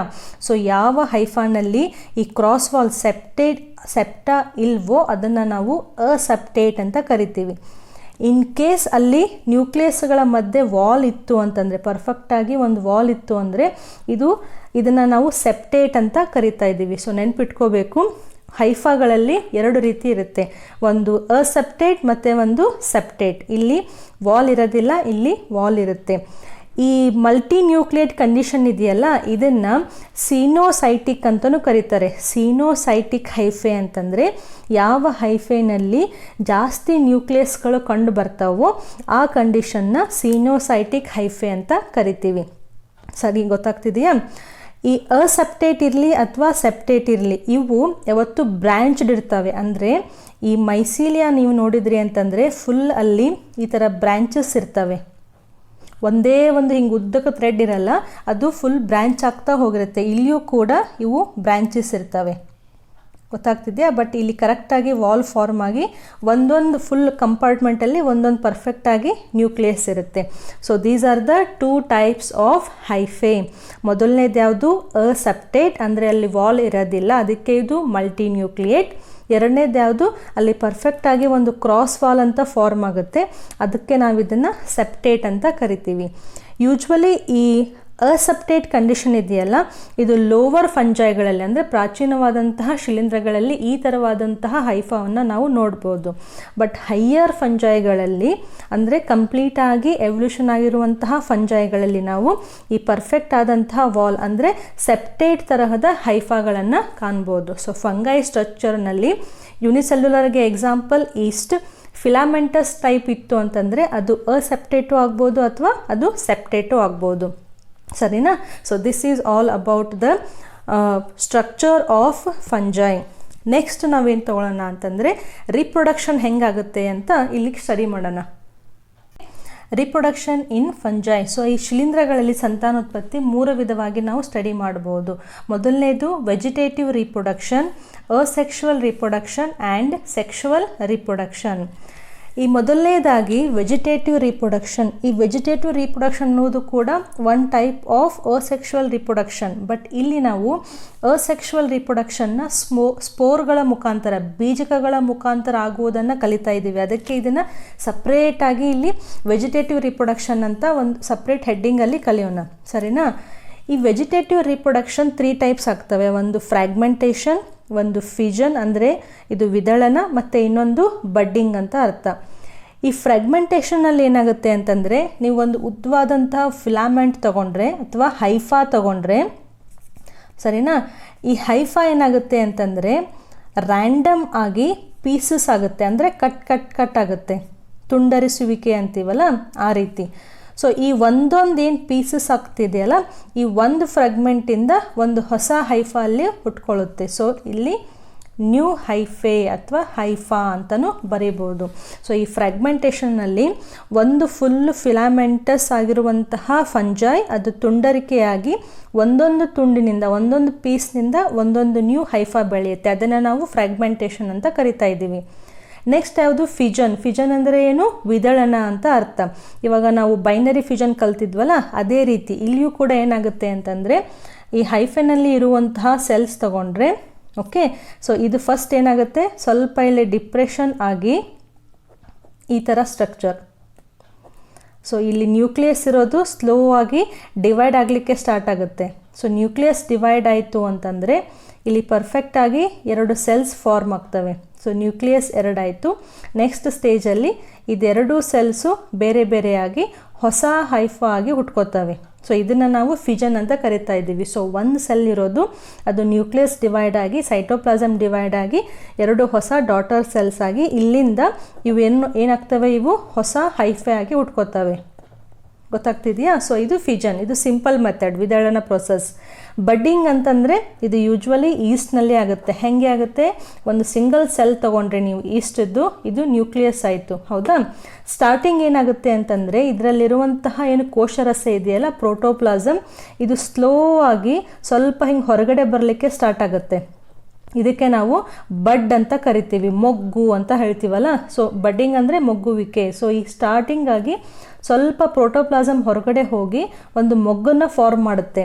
ಇದು ಬೆಳೀತಾ ಬೆಳೀತಾ ಏನಾಗುತ್ತೆ ಅಂದರೆ ಈ ಬಡ್ ಕೂಡ ಸ್ವಲ್ಪ ಸೈಜಲ್ಲಿ ಬೆಳೀತಾ ಹೋಗುತ್ತೆ. ಅದೇ ಟೈಮಿಗೆ ಇಲ್ಲಿರುವಂತಹ ನ್ಯೂಕ್ಲಿಯಸ್ ಕೂಡ ಡಿವೈಡ್ ಆಗಿ ಒಂದು ನ್ಯೂಕ್ಲಿಯಸ್ಸು ಈ ಬಡ್ ಒಳಗಡೆ ಹೋಗುತ್ತೆ, ಮೊಗ್ಗಿನ ಒಳಗಡೆ ಹೋಗುತ್ತೆ. ಅದಾದಮೇಲೆ ಇಲ್ಲಿರುವಂತಹ ವಾಲ್ ಇದೆಯಲ್ಲ, ಈ ವಾಲ್ ಫುಲ್ ಫಾರ್ಮೇಷನ್ ಆಗಿ ಈ ಮೊಗ್ಗು ಈ ಮದರ್ ಸೆಲ್ ಏನಿದೆಯಲ್ಲ ಇಷ್ಟದ್ದು, ಇದರಿಂದ ಇದು ಹೊರಗಡೆ ಬಂದು ಹೊಸ ಜೀವಿಯಾಗಿ ಮತ್ತೆ ಹುಟ್ಕೊಳ್ಳುತ್ತೆ. ಸೊ ಇದು ಪೇರೆಂಟ್ ಸೆಲ್ ಆಯಿತು. ಈ ಬಡ್ ಬೆಳೀತಾ ಬೆಳೀತಾ ಈ ಫಸ್ಟ್ ಏನು ಸೆಲ್ ಇತ್ತಲ್ಲ, ಅಟ್ಯಾಚ್ ಆಗಿತ್ತಲ್ಲ, ಅಲ್ಲಿಂದ ಇದು ಹೊರಗಡೆ ಬರುತ್ತೆ, ಉದುರು ಹೋಗುತ್ತೆ. ಉದುರು ಹೋಗಿ ಇಲ್ಲೇನಿದೆಯಲ್ಲ ಇದು ಸಣ್ಣದು, ಇದು ಮತ್ತೊಂದು ಹೊಸ ಜೀವಿಯಾಗಿ ಇದು ಹುಟ್ಕೊಳ್ಳುತ್ತೆ. ಸೊ ದಿಸ್ ಈಸ್ ಬಡ್ಡಿಂಗ್, ಮೊಗ್ಗುವಿಕೆ. ಸೊ ಇಲ್ಲೇನಾಗುತ್ತೆ ಅಂತಂದರೆ ಹೊಸ ಬಡ್ ಫಾರ್ಮೇಷನ್ ಆಗಿ ಈ ಬಡ್ಡಿಂದ ಒಂದು ಹೊಸ ಜೀವಿ ಹುಟ್ಕೊಳ್ಳುತ್ತೆ. So these are the 3 different types of vegetative reproduction: fragmentation, fission and budding. ಸರಿನಾ? Next very important, asexual and sexual reproduction. ಈ ಶಿಲೀಂಧ್ರಗಳಲ್ಲಿ ಅಸೆಕ್ಷುವಲ್ ಮತ್ತು ಸೆಕ್ಷುವಲ್ ರಿಪ್ರೊಡಕ್ಷನ್ನು ಸ್ಪೋರ್ಗಳ ಮೂಲಕ ಆಗುತ್ತೆ, ಅಂದರೆ ಬೀಜಕಗಳ ಮೂಲಕ ಆಗುತ್ತೆ. ಯೂಶ್ವಲಿ ನಾವು ಸ್ಪೋರ್ ಫಾರ್ಮೇಷನ್ನ ಅಸೆಕ್ಷುವಲ್ ರಿಪ್ರೊಡಕ್ಷನಲ್ಲಿ ಕರಿತೀವಿ, ಅಂದರೆ ಅಲೈಂಗಿಕ ಸಂತಾನೋತ್ಪತ್ತಿಯಲ್ಲಿ ಕಲಿತೀವಿ. ಬಟ್ ಇಲ್ಲಿ ಶಿಲೀಂಧ್ರಗಳಲ್ಲಿ, ಫಂಜೈಗಳಲ್ಲಿ ಅಸೆಕ್ಷುವಲ್ ಮತ್ತು ಸೆಕ್ಷುವಲ್ ಎರಡೂ ಆಗಲಿಕ್ಕೆ ಸ್ಪೋರ್ಗಳ ಫಾರ್ಮೇಷನ್ ಆಗಬೇಕು. ಬಟ್ ಇಲ್ಲಿ ಆಗುವಂತಹ ಸ್ಪೋರನ್ನು ನಾವು ಅಸೆಕ್ಷುವಲ್ ಸ್ಪೋರ್ ಅಂತ ಕರಿತೀವಿ. ಇಲ್ಲಿ ಬರುವಂತಹ ಸ್ಪೋರ್ಗಳನ್ನು ಸೆಕ್ಷುವಲ್ ಸ್ಪೋರ್ಸ್ ಅಂತ ಕರಿತೀವಿ. ಈ ಅಸೆಕ್ಷುವಲ್ ಸ್ಪೋರ್ಸ್ ತೊಗೊಂಡ್ರೆ ಇದರಲ್ಲಿ 3 ಟೈಪ್ಸ್ ಇರ್ತವೆ. ಇದನ್ನ ಸ್ವಲ್ಪ ಸ್ಟಡಿ ಮಾಡಬೇಕು. ಕೊನಿಡಿಯಾ ಮೊದಲನೇದು, ಕೊನಿಡಿಯಾ, ಸ್ಪೊರಾಂಜಿಯೋಸ್ಪೋರ್ ಮತ್ತು ಝೂಸ್ಪೋರ್. ಸೊ ಇದು 3 ವಿಧವಾದಂತಹ ಅಸೆಕ್ಷುವಲ್ ಸ್ಪೋರ್ಸ್ಗಳು ಎಲ್ಲಿ ಬಂದಿದ್ದಾವೆ? ಕಿಂಗ್ಡಮ್ ಫಂಜೈನಲ್ಲಿ. Conidia, sporangiospore and zoospore. ಈ ಕೊನಿಡಿಯಾ ಅಂತಂದರೆ, ಇವಾಗ ನೀವು ಒಂದು ಹೈಫಾ ತೊಗೊಂಡ್ರೆ, ಇದು ಒಂದು ಹೈಫಾ, ಹೌದಾ?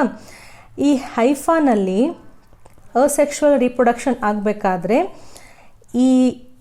ಇಲ್ಲಿಂದ ಇದು ಒಂದು ಹೈಫಾ ಬ್ರ್ಯಾಂಚ್ಡ್ ಅಂತ ತಿಳ್ಕೊಳ್ಳಿ, ಸರಿನಾ? ಇಲ್ಲಿ ಮುಂದ್ಗಡೆ ಏನಾಗುತ್ತೆ ಅಂತಂದರೆ, ಇಲ್ಲಿ ಕೊನಿಡಿಯೋಫೋರ್ ಅಂತ ಒಂದು ಸ್ಟ್ರಕ್ಚರ್ ಫಾರ್ಮ್ ಆಗುತ್ತೆ. ಒಂದು ನಿಮಿಷ. ಸೊ ಇದು ಸ್ಟ್ರಕ್ಚರ್, ಸರಿನಾ? ಇದೇನು ಫುಲ್ ಪಾರ್ಟ್ ಇದೆಯಲ್ಲ, ಇದಕ್ಕೆ ಕೊನಿಡಿಯೋಫೋರ್ ಅಂತ ಕರೀತಾರೆ. ಇಲ್ಲೇನು ಸಣ್ಣದಾಗಿ ಡಾಟ್ ಇದಾವಲ್ಲ, ರೌಂಡ್ ಇದಾವಲ್ಲ, ಇವೆಲ್ಲ ಏನು? ಕೊನಿಡಿಯಾ.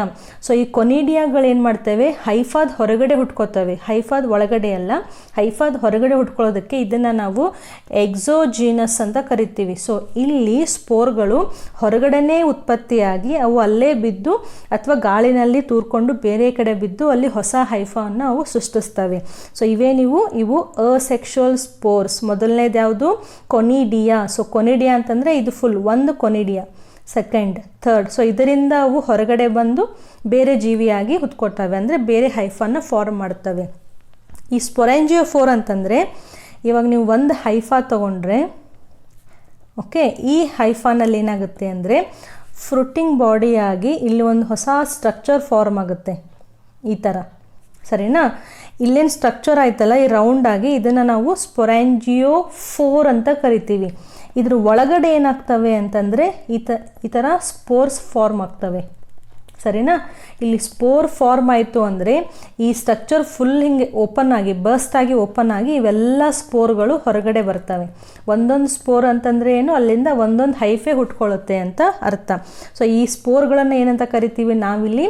ಸ್ಪೊರಾಂಜಿಯೋಸ್ಪೋರ್ ಅಂತ ಕರಿತಾ ಇದ್ದೀವಿ. ನೆಕ್ಸ್ಟ್ ಯಾವುದು ಅಂತಂದರೆ ಝೂಸ್ಪೋರ್. ಈ ಝೂ ಬಂತು ಅಂದರೆ ZOO, ಝೂ ಅಂತಂದರೆ ಸ್ವಲ್ಪ ಆ್ಯನಿಮಲ್ ಲೈಕ್ ಅಂತ ಅರ್ಥ, ಝಾಲಜಿ.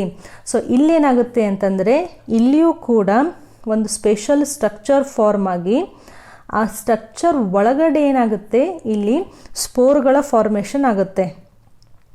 ಇವು ಸ್ಪೋರ್ಗಳು, ಸರಿನಾ? ಇವು ಹೊರಗಡೆ ಬಂದು ಹೊಸದಾಗಿರುವಂತಹ ಒಂದು ಹೈಫಾವನ್ನು ಇವು ಸೃಷ್ಟಿಸ್ತವೆ. ಸೊ ಇವೇನು? ಸ್ಪೋರ್. ಓಕೆ, ಈ ನೀವು ಸ್ಪೊರಾಂಜಿಯೋಸ್ಪೋರ್ ಮತ್ತು ಝೂಸ್ಪೋರ್ ತೊಗೊಂಡ್ರೆ ಇವು ಪರ್ಫೆಕ್ಟ್ ಆದಂತಹ ಒಂದು ಏನಂತಾರೆ ಸ್ಟ್ರಕ್ಚರ್ ಒಳಗಡೆ ಫಾರ್ಮ್ ಆಗ್ತಾ ಇದ್ದಾವೆ. ಅದಕ್ಕೆ ನಾವು ಇದನ್ನು ಎಂಡೋಜಿನಸ್ ಅಂತ ಕರಿತೀವಿ. ಸೊ ಇಲ್ಲಿ ಎಕ್ಸೋ ಇತ್ತು ಅಂದರೆ ಇಲ್ಲಿ ಸ್ಪೋರ್ ಹೊರಗಡೆನೇ ಫಾರ್ಮ್ ಆಗಿ ಹೊರಗಡೆನೇ ಅವು ಡಿಟ್ಯಾಚ್ ಆಗಿ ಬಿದ್ದು ಹೊಸ ಹೈಫಾನ ಫಾರ್ಮ್ ಮಾಡ್ತಾ ಇದ್ದೀವಿ. ಎಕ್ಸೋ ಅಂತ ಅರ್ಥ, ಅಂದರೆ ಹೈಫಾದ ಒಳಗಡೆ ಅಲ್ಲ, ಹೈಫಾದ ಹೊರಗಡೆ. ಇಲ್ಲಿ ಎಂಡೋ ಅಂದರೆ ಏನು? ಒಳಗಡೆ. ಇದ್ರ ಒಳಗಡೆ ಈ ಸ್ಪೆಷಲೈಸ್ಡ್ ಸ್ಟ್ರಕ್ಚರ್ಸ್ ಇದಾವಲ್ಲ, ಈ ಸ್ಪೆಷಲೈಸ್ಡ್ ಸ್ಟ್ರಕ್ಚರ್ಸ್ ಒಳಗಡೆ ಸ್ಪೋರ್ ಫಾರ್ಮ್ ಆಗಿ ಅಲ್ಲಿಂದ ಅವು ಹೊರಗಡೆ ಬಂದು ಅಸೆಕ್ಷುವಲ್ ರಿಪ್ರೊಡಕ್ಷನ್ ಆಗಿ ಹೊಸ ಹೈಫಾನ ಫಾರ್ಮ್ ಮಾಡ್ತಾ ಇದ್ದಾವೆ. ಸೊ ಅಸೆಕ್ಷುವಲ್ ಸ್ಪೋರ್ಸ್ ಎಷ್ಟು? ಇಲ್ಲಿ 3. ಒಂದು ಕೊನಿಡಿಯಾ, ಒಂದು ಸ್ಪೊರಾಂಜಿಯೋಸ್ಪೋರ್ ಮತ್ತು ಒಂದು ಝೂಸ್ಪೋರ್. ಕೊನಿಡಿಯಾ ಅಂದರೆ ಎಕ್ಸೋಜಿನಸ್ ಇರ್ತವೆ, ಸ್ಪೊರಾಂಜಿಯೋಸ್ಪೋರ್ ಮತ್ತು ಝೂಸ್ಪೋರ್ ಅಂದರೆ ಎಂಡೋಜಿನಸ್ ಇರ್ತವೆ. ಸರಿನಾ. Next sexual reproduction. ಸೊ ಇಲ್ಲಿಯೂ ಕೂಡ ಸ್ಪೋರ್ಗಳ ಫಾರ್ಮೇಷನ್ ಆಗುತ್ತೆ. ಇಲ್ಲಿ ಅಗೇನ್ 3 ಟೈಪ್ಸ್: ಬೆಸಿಡಿಯೋಸ್ಪೋರ್, ಎಸ್ಕೋಸ್ಪೋರ್ ಆ್ಯಂಡ್ ಊಸ್ಪೋರ್. ಸೊ ಇದನ್ನು ನೆನ್ಪಿಟ್ಕೊಳ್ಳಬೇಕು ವರ್ಡ್ಸು. ಸೆಕ್ಷುವಲ್ ಸ್ಪೋರ್ಸ್ ಯಾವ್ಯಾವು? ಬೆಸಿಡಿಯೋಸ್ಪೋರ್, ಎಸ್ಕೋಸ್ಪೋರ್ ಆ್ಯಂಡ್ ಊಸ್ಪೋರ್. ಸೊ ಇವೆಲ್ಲಿ ಫಾರ್ಮ್ ಆಗ್ತವೆ ಅಂತಂದರೆ special fruiting body. So reproduction ಆಗಬೇಕಾದ್ರೆ ಸ್ಪೆಷಲ್ ಸ್ಟ್ರಕ್ಚರ್ಸ್ ಫಾರ್ಮ್ ಆಗ್ತವೆ, ಅದನ್ನು ನಾವು ಫ್ರೂಟಿಂಗ್ ಬಾಡಿ ಅಂತ ಕರಿತೀವಿ. ಈ ಫ್ರೂಟಿಂಗ್ ಬಾಡಿನಲ್ಲಿ ಈ ಸೆಕ್ಷುವಲ್ ಸ್ಪೋರ್ಸ್ ಫಾರ್ಮ್ ಆಗಿ ಅಲ್ಲಿ ಸೆಕ್ಷುವಲ್ ರಿಪ್ರೊಡಕ್ಷನ್ ಆಗುತ್ತೆ. ಸೊ ಸಪ್ರೇಟ್ ವಿಡಿಯೋನೇ ಇದೆ ಸೆಕ್ಷುವಲ್ ರಿಪ್ರೊಡಕ್ಷನ್, ಅಲ್ಲಿ ಇದನ್ನು ಫುಲ್ ಡೀಟೇಲ್ ಆಗಿ ಕಲಿಯೋಣಂತೆ. So this is all about reproduction in fungi. ಯಾವ್ಯಾವುದು? ವೆಜಿಟೇಟಿವ್ ರಿಪ್ರೊಡಕ್ಷನ್, ಅದರಲ್ಲಿ fragmentation, fission and budding. Asexual reproduction, Conidia, Sporangiospour and Zoospore. Sexual reproduction, Basidiophore, then Ascospore and Oospore. ಸರಿನಾ. Next ನಾವು sexual reproduction ಬಗ್ಗೆ ಸ್ವಲ್ಪ ಇಲ್ಲಿ detail ಆಗಿ ಕಲಿಯೋಣ. Sexual reproduction ಅಂತಂದರೆ ಅಲ್ಲಿ 3 ಸ್ಟೆಪ್ಸ್ ಇರ್ತವೆ. ಇದು ನಿಮ್ಮ ಟೆಕ್ಸ್ಟ್ ಬುಕ್ನಲ್ಲೂ ಇದೆ, ಆಮೇಲೆ ಇದು ತುಂಬ ಇಂಪಾರ್ಟೆಂಟ್ CET ಮತ್ತು ನೀಟಿಗೆ. Sexual reproduction in fungi involves 3 steps. ಯಾವ್ಯಾವುದು? ಒಂದು ಪ್ಲಾಸ್ಮೋಗ್ಯಾಮಿ, ಒಂದು ಕ್ಯಾರಿಯೋಗ್ಯಾಮಿ ಮತ್ತು ಇನ್ನೊಂದು meiosis in zygote to produce haploid spores. ಇಲ್ಲಿ ನಾವು ಈ ಹೆಪ್ಲಾಯ್ಡ್ ಮತ್ತು ಡಿಪ್ಲಾಯ್ಡ್ಗಳ ಬಗ್ಗೆ ನಮಗೆ ಗೊತ್ತಿರಬೇಕು. ಏನಿದು ಹೆಪ್ಲಾಯ್ಡ್ ಮತ್ತು ಡಿಪ್ಲಾಯ್ಡ್ ಅಂದರೆ, ಇವಾಗ ನೀವು ಒಂದು ಜೀವಿಯಲ್ಲಿರುವಂತಹ ಕೋಶವನ್ನು ತಗೊಂಡ್ರೆ ಈ ಕೋಶದಲ್ಲಿ ನ್ಯೂಕ್ಲಿಯಸ್ ಇರುತ್ತೆ, ಅಂದರೆ ಇಲ್ಲಿ ಜೆನೆಟಿಕ್ ಮಟೀರಿಯಲ್ ಇರುತ್ತೆ. ಈ ಜೆನೆಟಿಕ್ ಮಟೀರಿಯಲ್ ಅಂತಂದರೆ ಏನು? ಇದು ಕ್ರೋಮೋಸೋಮ್ ಅಂತ ಅರ್ಥ. ಕ್ರೋಮೋಸೋಮ್ ಅಂತಂದರೆ ಈ ವರ್ಣತಂತುಗಳು ಅಂತೀವಲ್ಲ, ಸೊ ಅದಕ್ಕೆ ನಾವು ಕ್ರೋಮೋಸೋಮ್ ಅಂತ ಕರಿತೀವಿ. ಈ ಎಲ್ಲ ಜೀವಿಗಳಲ್ಲಿ ಈ ಕ್ರೋಮೋಸೋಮ್ಸ್ ಅನ್ನುವಂಥದ್ದು ಏನಿರುತ್ತಲ್ಲ, ಇದು ಯಾವತ್ತು ಡಿಪ್ಲಾಯ್ಡ್ ಇರುತ್ತೆ. ಅಂದರೆ ಇದನ್ನು ನಾವು 2n ಅಂತ ಕರಿತೀವಿ. ಸೊ ಡಿಪ್ಲಾಯ್ಡ್ ಅಂದರೆ ಹೆಂಗಾಯ್ತು ಇದು? ಇವಾಗ ನಾವು ಲೈಂಗಿಕ ಸಂತಾನೋತ್ಪತ್ತಿಯನ್ನು ಕಲಿಬೇಕಾದ್ರೆ ಮೇಲ್ ಗ್ಯಾಮೆಟ್ ಮತ್ತು ಫಿಮೇಲ್ ಗ್ಯಾಮೆಟ್ ಅಂತ ಕಲ್ತಿದ್ವಿ, ಹೌದಾ? ಅಂದರೆ ಇದು ಗಂಡು ಲಿಂಗಾಣು ಮತ್ತು ಹೆಣ್ಣು ಲಿಂಗಾಣು. ಈ ಮೇಲ್ ಗ್ಯಾಮೆಟ್ ಅಂತಂದರೆ ಇಲ್ಲಿ ಒಂದು ಸೆಟ್ ಆಫ್ ಕ್ರೋಮೋಸೋಮ್ಸ್ ಇರುತ್ತೆ, ಫಿಮೇಲ್ ಗ್ಯಾಮೆಟ್ನಲ್ಲಿ ಇನ್ನೊಂದು ಸೆಟ್ ಆಫ್ ಕ್ರೋಮೋಸೋಮ್ ಇರುತ್ತೆ, ಹೌದಾ? ಫರ್ಟಿಲೈಸೇಷನ್ ಆಗಬೇಕಾದ್ರೆ, ಫಲೀಕರಣ ಪ್ರೊಸೆಸ್ ಆಗಬೇಕಾದ್ರೆ ಈ ಗಂಡು ಲಿಂಗಾಣು ಮತ್ತು ಹೆಣ್ಣು ಲಿಂಗಾಣುವನ್ನು ಸೇರಿ ಅಲ್ಲೊಂದು ಯುಗ್ಮಜ ಫಾರ್ಮ್ ಆಗಿರುತ್ತೆ. So male gamete and female gamete they fuses together to form a zygote, ಹೌದಾ? ಈ ಎನ್ ಮತ್ತು ಎನ್ ಎರಡು ಸೇರಿತು ಅಂದರೆ ಇಲ್ಲಿ ಎಷ್ಟಾಯಿತು? ಇದು 2n ಆಯಿತು. ಸೊ 2n ಅಂತಂದರೆ ನೆನ್ಪಿಟ್ಕೋಬೇಕು, ಇದನ್ನು ನಾವು ಡಿಪ್ಲಾಯ್ಡ್ ಅಂತ ಕರೀವು. ಒಂದು ಜೀವಿ ಹುಟ್ಕೋಬೇಕು ಅಂದರೆ ಅಲ್ಲಿ ಅದು ಝೈಗೋಟಿಂದ ಹುಟ್ಟಿರುತ್ತೆ. ಸೊ ಝೈಗೋಟ್ ಅಂದರೆ ಅಲ್ಲಿ ಡಿಪ್ಲಾಯ್ಡ್ ನಂಬರ್ ಆಫ್ ಕ್ರೋಮೋಸೋಮ್ಸ್ ಇರುತ್ತೆ, ಅದಕ್ಕೆ ಎಲ್ಲ ಜೀವಿಗಳು ಯಾವತ್ತು ಡಿಪ್ಲಾಯ್ಡ್ ಇರ್ತವೆ. ಬಟ್ ಈ ಡಿಪ್ಲಾಯ್ಡ್ ಆದಂತಹ ಜೀವಿಗಳು ಸಂತಾನೋತ್ಪತ್ತಿಯನ್ನು ಮಾಡಬೇಕಾದ್ರೆ ಲಿಂಗಾಣುಗಳನ್ನು ಫಾರ್ಮ್ ಮಾಡ್ತವೆ. ಆ ಲಿಂಗಾಣುಗಳು ಹೆಪ್ಲಾಯ್ಡ್ ಇರ್ತವೆ. ಎನ್ ಅಂತಂದರೆ ಏನು?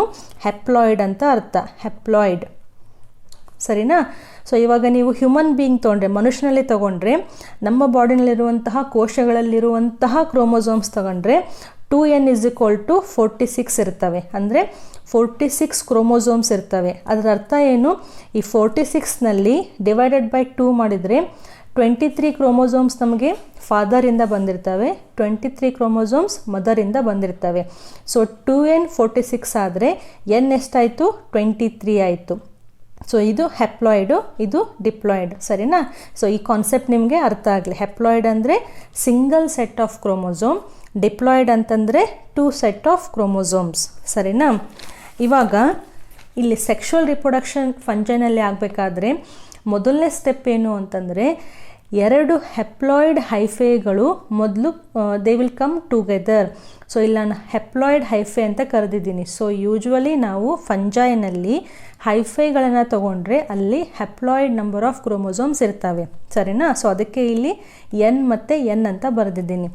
ಹಾಗಾದರೆ ಈ 2 ಹೈಫಾಗಳು ಸಿಮಿಲರ ಅಂತ ಕೇಳಿದರೆ ಅಲ್ಲ, ಇವೆರಡು ನೋಡಲಿಕ್ಕೆ ಸಿಮಿಲರ್ ಇರ್ತವೆ, ಬಟ್ ಇವತ್ತು ಜೀನೋಟೈಪ್ ಅಂದರೆ ಇವು ಜೆನೆಟಿಕಲಿ ಬೇರೆ ಬೇರೆ ಆದಂತಹ ಹೈಫಾಗಳು. ಸೊ ಒಂದನ್ನು ನಾವಿಲ್ಲಿ ಪ್ಲಸ್ ಅಂತ ಕರಿಬೋದು, ಒಂದನ್ನು ಮೈನಸ್ ಅಂತ ಕರಿಬೋದು, ಅಥವಾ ಮೇಲ್ ಆ್ಯಂಡ್ ಫಿಮೇಲ್ ಅಂತ ಕರಿತೀವಲ್ಲ. ಸೊ ಅದರ ಬದಲಿಗೆ ನಾನಿಲ್ಲಿ ಪ್ಲಸ್ ಮತ್ತು ಮೈನಸ್ ಅಂತ ಕರೆದಿದ್ದೀನಿ. So during sexual reproduction 2 haploid hyphae of different genotype they will come together. ಇದು ಮೊದಲನೇ ಸ್ಟೆಪ್ಪು.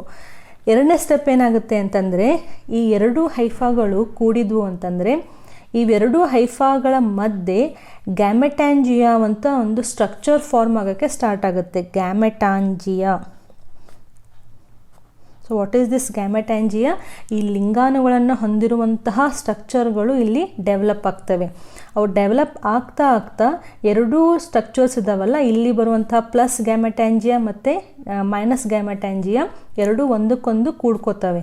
ಸೊ ಎರಡು ಒಂದಕ್ಕೊಂದು ಟಚ್ ಆಯಿತು ಅಂದರೆ ಇಲ್ಲಿ ಒಂದು ಸೆಟ್ ಆಫ್ ಕ್ರೋಮೋಸೋಮ್ ಇದೆ, ಇಲ್ಲಿ ಇನ್ನೊಂದು ಸೆಟ್ ಆಫ್ ಕ್ರೋಮೋಸೋಮ್ ಇದೆ. ಸೊ ಇದೆರಡು ಸೇರಿತು ಅಂದರೆ ಇಲ್ಲಿ ಎಷ್ಟಾಯಿತು? 2n ಆಯಿತು, ಹೌದಾ?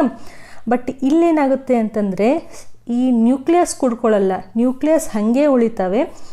ಮೊದಲು ಬರೀ ಪ್ರೋಟೋಪ್ಲಾಸಮ್ ಅಷ್ಟೇ ಕೂಡ್ಕೊಳ್ಳುತ್ತೆ, ಅಂದರೆ ಇಲ್ಲಿರುವಂತಹ ಕೋಶರಸ ಅಷ್ಟೇ ಮೊದಲು ಎರಡು ಕೂಡ್ಕೋತವೆ. ಅದಕ್ಕೆ ಇದನ್ನ ಪ್ಲಾಸ್ಮೋಗ್ಯಾಮಿ ಅಂತ ಕರೀತಾರೆ. ಪ್ಲಾಸ್ಮೋ ಅಂದ್ರೇನು? ಸೈಟೋಪ್ಲಾಸಮ್, ಕೋಶರಸ. ಗ್ಯಾಮಿ ಅಂತಂದ್ರೇನು? ಕೂಡ್ಕೊಳ್ಳೋದು ಅಂತ ಅರ್ಥ. ಸೊ ಇಲ್ಲಿ ಪ್ಲಸ್ ಮತ್ತು ಮೈನಸ್ ಹೈಫೆಗಳಲ್ಲಿರುವಂತಹ ಗ್ಯಾಮೆಟಾಂಜಿಯಾಗಳು ಒಂದಕ್ಕೊಂದು ಹೀಗೆ ಅಟ್ಯಾಚ್ ಆದವು ಅಂತಂದರೆ ಅಲ್ಲಿ ಅವು ಕೋಶರಸವನ್ನು ಮೊದಲು ಕೂಡಿಸ್ಕೊತವೆ. ಅದಾದಮೇಲೆ ಈ ಎರಡು ಏನಂತಾರೆ ನ್ಯೂಕ್ಲಿಯಸ್ಗಳನ್ನು ಕಾಣ್ಬೋದು. ಅದರಲ್ಲಿ ಒಂದು ಪ್ಲಸ್ನಿಂದ ಬಂದಿರುವಂತಹ ನ್ಯೂಕ್ಲಿಯಸ್, ಒಂದು ಮೈನಸ್ಸಿಂದ ಬಂದಿರುವಂತಹ ನ್ಯೂಕ್ಲಿಯಸ್, ಹೌದಾ?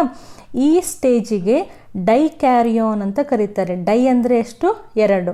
ಕ್ಯಾರಿಯಾನ್ ಅಂತಂದರೆ ನ್ಯೂಕ್ಲಿಯಸ್ ಅಂತ ಅರ್ಥ. ಸೊ ಈ ಸ್ಟೇಜ್ನಲ್ಲಿ ಏನಾಗುತ್ತೆ, ಎರಡನೇ ಸ್ಟೇಜಲ್ಲಿ ಏನಾಗುತ್ತೆ ಅಂತಂದರೆ ನ್ಯೂಕ್ಲಿಯಸ್ಗಳು, ಇದು ಒಂದೇ ಒಂದು ಸೆಲ್ ಅಂತ ತೊಗೊಂಡ್ರೆ ಅಲ್ಲಿ ನಾವು ಎರಡು ನ್ಯೂಕ್ಲಿಯಸನ್ನು ಕಾಣ್ಬೋದು. Dye karyon. ಮೊದಲನೇ ಸ್ಟೆಪ್ ಯಾವುದು? ಪ್ಲಾಸ್ಮೋಗ್ಯಾಮಿ. ಅಲ್ಲಿ ಜಸ್ಟ್ ಸೈಟೋಪ್ಲಾಸಮ್ ಅಷ್ಟೇ ಮಿಕ್ಸ್ ಆಗಿಬಿಡುತ್ತೆ ಎರಡರದ್ದು. ಎರಡನೇ ಸ್ಟೆಪ್ಪಲ್ಲಿ ಡೈ ಕ್ಯಾರಿಯಾನ್ನಲ್ಲಿ ನ್ಯೂಕ್ಲಿಯಸ್ಗಳು ಹಾಗೆ ಉಳಿತವೆ, ಸರಿನಾ? ಅದಕ್ಕೆ ಇದನ್ನು ಡೈ ಕ್ಯಾರಿಯಾನ್ ಅಂತ ಕರಿತೀವಿ. ಅದಾದಮೇಲೆ ಏನಾಗುತ್ತೆ ಅಂತಂದರೆ ಈ ಎರಡೂ ನ್ಯೂಕ್ಲಿಯಸ್ಗಳು ಜಾಯ್ನ್ ಆಗಿಬಿಡ್ತವೆ. ಸೊ ಎರಡೂ ನ್ಯೂಕ್ಲಿಯಸ್ಗಳು ಜಾಯ್ನ್ ಆಯಿತು ಅಂದರೆ ಕ್ಯಾರಿಯೋಗ್ಯಾಮಿ ಅಂತ ಕರಿತೀವಿ. ಕ್ಯಾರಿ ಅಂದರೆ ಏನು? ಕ್ಯಾರಿ ಅಂತಂದರೆ ನ್ಯೂಕ್ಲಿಯಸ್ ಅಂತ ಅರ್ಥ. ಗ್ಯಾಮಿ ಅಂದರೆ ಕೂಡ್ಕೊಳ್ಳೋದು. ಸೊ ನ್ಯೂಕ್ಲಿಯಸ್ ಕೂಡ್ಕೋಯ್ತು ಅಂದರೆ ಅದಕ್ಕೆ ನಾವು ಕ್ಯಾರಿಯೋಗ್ಯಾಮಿ ಅಂತ ಕರಿತಾ ಇದ್ದೀವಿ. ಸೊ ಸೆಕ್ಷುವಲ್ ರಿಪ್ರೊಡಕ್ಷನ್ ಆಗಬೇಕಾದ್ರೆ ಫಂಜೈನಲ್ಲಿ ಮೊದಲು ಗ್ಯಾಮೆಟಾಂಜಿಯಾ ಫಾರ್ಮ್ ಆಗುತ್ತೆ. ಅದಾದಮೇಲೆ ಆ ಗ್ಯಾಮೆಟಾಂಜಿಗಳ ಮಧ್ಯೆ ಕೋಶರಸ ಎರಡು ಕೂಡ್ಕೊಳ್ಳುತ್ತೆ, ಅದಕ್ಕೆ ನಾವು ಪ್ಲಾಸ್ಮೋಗ್ಯಾಮಿ ಅಂತ ಕರಿತೀವಿ. ಅದಾದಮೇಲೆ ಡೈ ಕ್ಯಾರಿಯಾನ್ ಸ್ಟೇಜ್ ಅಂತಂದರೆ ಸೈಟೋಪ್ಲಾಸಮ್ ಕೂಡ್ಕೊಂಡ್ರೂ ನ್ಯೂಕ್ಲಿಯಸ್ ಇನ್ನೂ ಕೂಡ್ಕೊಂಡಿರಂಗಿಲ್ಲ, ಸ್ವಲ್ಪ ಟೈಮ್ ತೊಗೊಳುತ್ತೆ ಇಲ್ಲಿ. ಸೊ ಈ ಕಂಡೀಷನಲ್ಲಿ ನಾವು ಎರಡು ನ್ಯೂಕ್ಲಿಯಸನ್ನು ಕಾಣ್ಬೋದು, ಅದಕ್ಕೆ ಅದನ್ನು ಡೈ ಕ್ಯಾರಿಯಾನ್ ಅಂತ ಹೇಳ್ತೀವಿ. ಅದಾದಮೇಲೆ ನ್ಯೂಕ್ಲಿಯಸ್ ಎರಡು ಕೂಡ್ಕೋತು ಅಂದರೆ ಅದು ಕ್ಯಾರಿಯೋಗ್ಯಾಮಿ, ಸರಿನಾ? ನೆಕ್ಸ್ಟ್ ಏನಾಗುತ್ತೆ ಅಂದರೆ ಇಲ್ಲಿ ಝೈಗೋಟ್ ಫಾರ್ಮ್ ಆಯಿತು, ಹೌದಾ?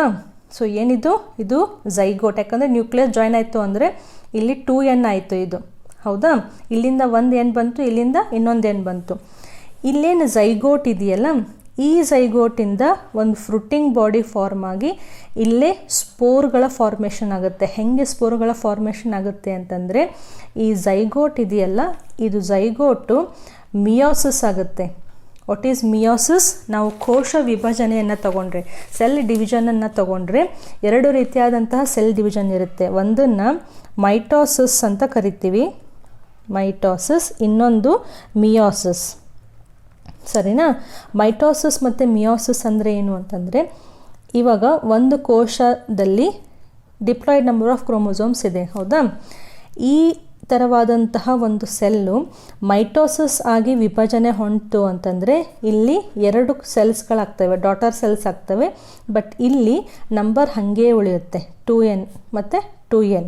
ಇದಕ್ಕೆ ನಾವು ಮೈಟೋಸಿಸ್ ಅಂತೀವಿ. ಅಂದರೆ ಅಲ್ಲಿ ಕ್ರೋಮೋಸೋಮ್ ನಂಬರ್ ಚೇಂಜ್ ಆಗಲಿಲ್ಲ. ಇಕ್ವೇಷನಲ್ ಡಿವಿಷನ್ ಅಂತಲೂ ಕರೀತಾರೆ. ಈಕ್ವಲ್ ಆಗಿ ಕ್ರೋಮೋಸೋಮ್ಸ್ಗಳು ಬಂದುಬಿಡ್ತು. ಮಿಯೋಸಿಸ್ನಲ್ಲಿ ಏನಾಗುತ್ತೆ, ಇಲ್ಲಿ ನೀವು ಒಂದು ಕೋಶ ತಗೊಂಡ್ರೆ, ಡಿಪ್ಲಾಯ್ಡ್ ಇರುವಂತಹ ಕೋಶ ತಗೊಂಡ್ರೆ ಆ ಕೋಶ ಮಿಯೋಸಿಸ್ ಆಗಿ ವಿಭಜನೆ ಆಯಿತು ಅಂತಂದರೆ ಇಲ್ಲಿ ಅದೇನು ಮಾಡುತ್ತೆ ಅಂತಂದರೆ ರಿಡಕ್ಷನಲ್ ಡಿವಿಷನ್, ಅಂದರೆ ಇದು ನಂಬರ್ ರಿಡಕ್ಷನ್ ಆಗಿ n ಅಂದರೆ ಹೆಪ್ಲಾಯ್ಡ್ ನಂಬರ್ ಆಫ್ ಸೆಲ್ಸ್ಗಳನ್ನು ಇಲ್ಲಿ ಫಾರ್ಮ್ ಮಾಡುತ್ತೆ. ಹೆಪ್ಲಾಯ್ಡ್ ನಂಬರ್ ಆಫ್ ಕ್ರೋಮೋಸೋಮ್ಸ್ ಇರುವಂತಹ ಡಾಟರ್ ಸೆಲ್ಸ್ಗಳನ್ನು ಫಾರ್ಮ್ ಮಾಡುತ್ತೆ. ಅದಕ್ಕೆ ನಾವು ಇದನ್ನು ರಿಡಕ್ಷನ್ ಅಂದರೆ ಏನು? ಕಡಿಮೆ ಆಗೋದು. ಏನು ಕಡಿಮೆ ಆಗ್ತಿದೆ? ಕ್ರೋಮೋಸೋಮ್ ನಂಬರ್ ಕಡಿಮೆ ಆಗ್ತಿದೆ. ಸೊ ಮೈಟೋಸಿಸ್ ಅಂದರೆ ಹಾಗೆ ಉಳಿಯುತ್ತೆ, ಮಿಯೋಸಿಸ್ ಅಂದರೆ ಅದು ಅಲ್ಲಿ ಹಾಫ್ ಆಗುತ್ತೆ, ಸರಿನಾ? ಯೂಶ್ವಲಿ ಒಂದು ಮಿಯೋಸಿಸ್ ಆಗಬೇಕು ಅಂತಂದರೆ ಅಲ್ಲಿ 4 ಸೆಲ್ಸ್ ಫಾರ್ಮ್ ಆಗ್ತವೆ. ಸೊ ಜನರಲ್ ಆಗಿ ಗೊತ್ತಿರಲಿ ಅಂತ 1 2 3 4. ಸೊ ಮುಂಚೆ ಇಲ್ಲಿ ಏನಾಗುತ್ತೆ 2n ಇದ್ದಿದ್ದು 1n ಈ ಸಲ್ಲಿಗೆ ಹೋಯಿತು, 1n ಈ ಸಲ್ಲಿಗೆ ಹೋಯಿತು. ಇದೆರಡು ಸೆಲ್ಸ್ ಇದ್ದಾವಲ್ಲ, ಇವು ಇಂಟರ್ಮೀಡಿಯೇಟ್ ಸೆಲ್ಸ್. ಇವೇನು ಮಾಡ್ತವೆ, ಇವು ಮೈಟೋಸಿಸ್ ಆಗಿ n. So haploid number of ಕ್ರೋಮೋಸೋಮ್ಗಳನ್ನು ಇಲ್ಲಿ ಫಾರ್ಮ್ ಮಾಡ್ತಿದ್ದಾವೆ. ಸೊ ನೆನ್ಪಿಟ್ಕೊಳ್ಳಿ, ಮೈಟೋಸಿಸ್ ಅಂದರೆ ಪೇರೆಂಟ್ ಸೆಲ್ಲಿಂದ ಸೇಮ್ ನಂಬರ್ ಆಫ್ ಕ್ರೋಮೋಸೋಮ್ಸ್ ಉಳಿದು ಅಂದರೆ ಅದು ಮೈಟೋಸಿಸ್. ಪೇರೆಂಟ್ ಸೆಲ್ ಇರುವಂತಹ ಕ್ರೋಮೋಸೋಮ್ನಲ್ಲಿ ರಿಡಕ್ಷನ್ ಆಯಿತು ಅಂತಂದರೆ ಕ್ರೋಮೋಸೋಮ್ ನಂಬರು ಡಿಪ್ಲಾಯ್ಡಿಂದ ಹೆಪ್ಲಾಯ್ಡ್ ಆಯಿತು ಅಂತಂದರೆ ಅದು ಮಿಯೋಸಿಸ್. ಸೊ ಇಲ್ಲೇನಾಗುತ್ತೆ ಅಂತಂದರೆ ಇಲ್ಲಿ ಏನಿದೆ ಝೈಗೋಟ್ ಅಂದರೆ ಇದು 2n ಇದೆ. ಬಟ್ ಈ 2n ಇರುವಂತಹ ಝೈಗೋಟು ಮಿಯೋಸಿಸ್ ಆಗಿ ಅದು ಇಲ್ಲಿ ಹೆಪ್ಲಾಯ್ಡ್ ಸ್ಪೋರ್ಸನ್ನು ಫಾರ್ಮ್ ಮಾಡುತ್ತೆ. ಗೊತ್ತಾಗ್ತಿದೆಯಾ? ಸೊ ಸ್ಪೋರ್ಸ್ ಇದು ಹೆಪ್ಲಾಯ್ಡ್ ಆಯಿತಾ ಡಿಪ್ಲಾಯ್ಡ್ ಆಯಿತಾ, ಸ್ಪೋರ್ಸ್ ಇದು ಮತ್ತು ಹೆಪ್ಲಾಯ್ಡ್ ಆಯಿತು. ಯಾಕೆ? ಇದು ಝೈಗೋಟ್ ಇಲ್ಲಿ ಮಿಯೋಸಿಸ್ ಆಗ್ತಾ ಇದೆ. ಸೊ ಮಿಯೋಸಿಸ್ ಅಂದರೆ ಹೆಪ್ಲಾಯ್ಡ್ ನಂಬರ್ ಆಫ್ ಕ್ರೋಮೋಸೋಮ್ಸ್ ಬರಬೇಕು. So reduction division in zygote to produce haploid spores. So ನೆನ್ಪಿಟ್ಕೊಳ್ಳಿ. ಸೊ ಈ ಹೆಪ್ಲಾಯ್ಡ್ ಸ್ಪೋರ್, ಒಂದು ಹೆಪ್ಲಾಯ್ಡ್ ಸ್ಪೋರ್ ತೊಗೊಂಡ್ರೆ ಇದರಿಂದ ಹೊಸ ಹೈಫಾ ಹುಟ್ಕೊಳ್ಳುತ್ತೆ. ಸೊ ಹೆಪ್ಲಾಯ್ಡ್ ಸ್ಪೋರಿಂದ ಹೈಫಾ ಹುಟ್ಕೋತು ಅಂತಂದರೆ ಅದು ಮತ್ತೆ ಹೆಪ್ಲಾಯ್ಡೇ ಆಗುತ್ತೆ. ಹೌದಾ? So again process continues. ಮತ್ತೆ 2 ಹೆಪ್ಲಾಯ್ಡ್ ಹೈಫಾಗಳು ಮತ್ತೆ ಜಾಯ್ನ್ ಆಗಿ ಮತ್ತೆ ಸೆಕ್ಷುವಲ್ ರಿಪ್ರೊಡಕ್ಷನ್ ಆಗಿ ಡಿಪ್ಲಾಯ್ಡ್ ಝೈಗೋಟನ್ನು ಫಾರ್ಮ್ ಆಗಿ ಈ ಝೈಗೋಟ್ ಮಿಯೋಸಿಸ್ ಆಗಿ ಮಿಯೋಸಿಸ್ಸಿಂದ ಹೆಪ್ಲಾಯ್ಡ್ ಸ್ಪೋರ್ಸ್ ಆಗಿ ಹೆಪ್ಲಾಯ್ಡ್ ಸ್ಪೋರ್ಸಿಂದ ಮತ್ತೆ ಹೆಪ್ಲಾಯ್ಡ್ ಹೈಫಾ ಆಗಿ ಪ್ರೊಸೆಸ್ ಕಂಟಿನ್ಯೂ ಆಗುತ್ತೆ. So all these steps you have to remember for sexual reproduction. ಯಾವ್ಯಾವುದು? ಪ್ಲಾಸ್ಮೋಗ್ಯಾಮಿ ಆಗುತ್ತೆ, ಅದಾದಮೇಲೆ ನಾವು ಡೈ ಕ್ಯಾರಿಯೋನ್ ಅನ್ನೋಂತಹ ಒಂದು ಸ್ಟೇಜನ್ನು ಕಾಣ್ಬೋದು. ಆಮೇಲೆ ಕ್ಯಾರಿಯೋಗ್ಯಾಮಿ ಆಗುತ್ತೆ, ಅದಾದಮೇಲೆ ಮಿಯೋಸಿಸ್ ಆಗಿ ಹೆಪ್ಲಾಯ್ಡ್ ಸ್ಪೋರ್ಸು ಫಾರ್ಮೇಷನ್ ಆಗ್ತವೆ. ಸೊ ನಾವು ಟೋಟಲ್ ಲೈಫ್ ಸೈಕಲ್ ಆಫ್ ಒಂದು ಹೈಫಾ ಅಂತ ತಗೊಂಡ್ರೆ ಆ ಹೈಫಾ ಅಸೆಕ್ಷುವಲ್ ರಿಪ್ರೊಡಕ್ಷನ್ನು ಮಾಡ್ಬೋದು ಅಥವಾ ಸೆಕ್ಷುವಲ್ ರಿಪ್ರೊಡಕ್ಷನ್ನು ಮಾಡ್ಬೋದು. ಅಸೆಕ್ಷುವಲ್ ಯಾವಾಗ ಮಾಡುತ್ತೆ? ಫೇವರೇಬಲ್ ಕಂಡೀಷನ್ಸ್ ಅಂದರೆ ಪರಿಸ್ಥಿತಿ ಅನುಕೂಲ ಇತ್ತು ಅಂತಂದರೆ ಅದು ಅಸೆಕ್ಷುವಲ್ ರಿಪ್ರೊಡಕ್ಷನ್ ಮಾಡುತ್ತೆ.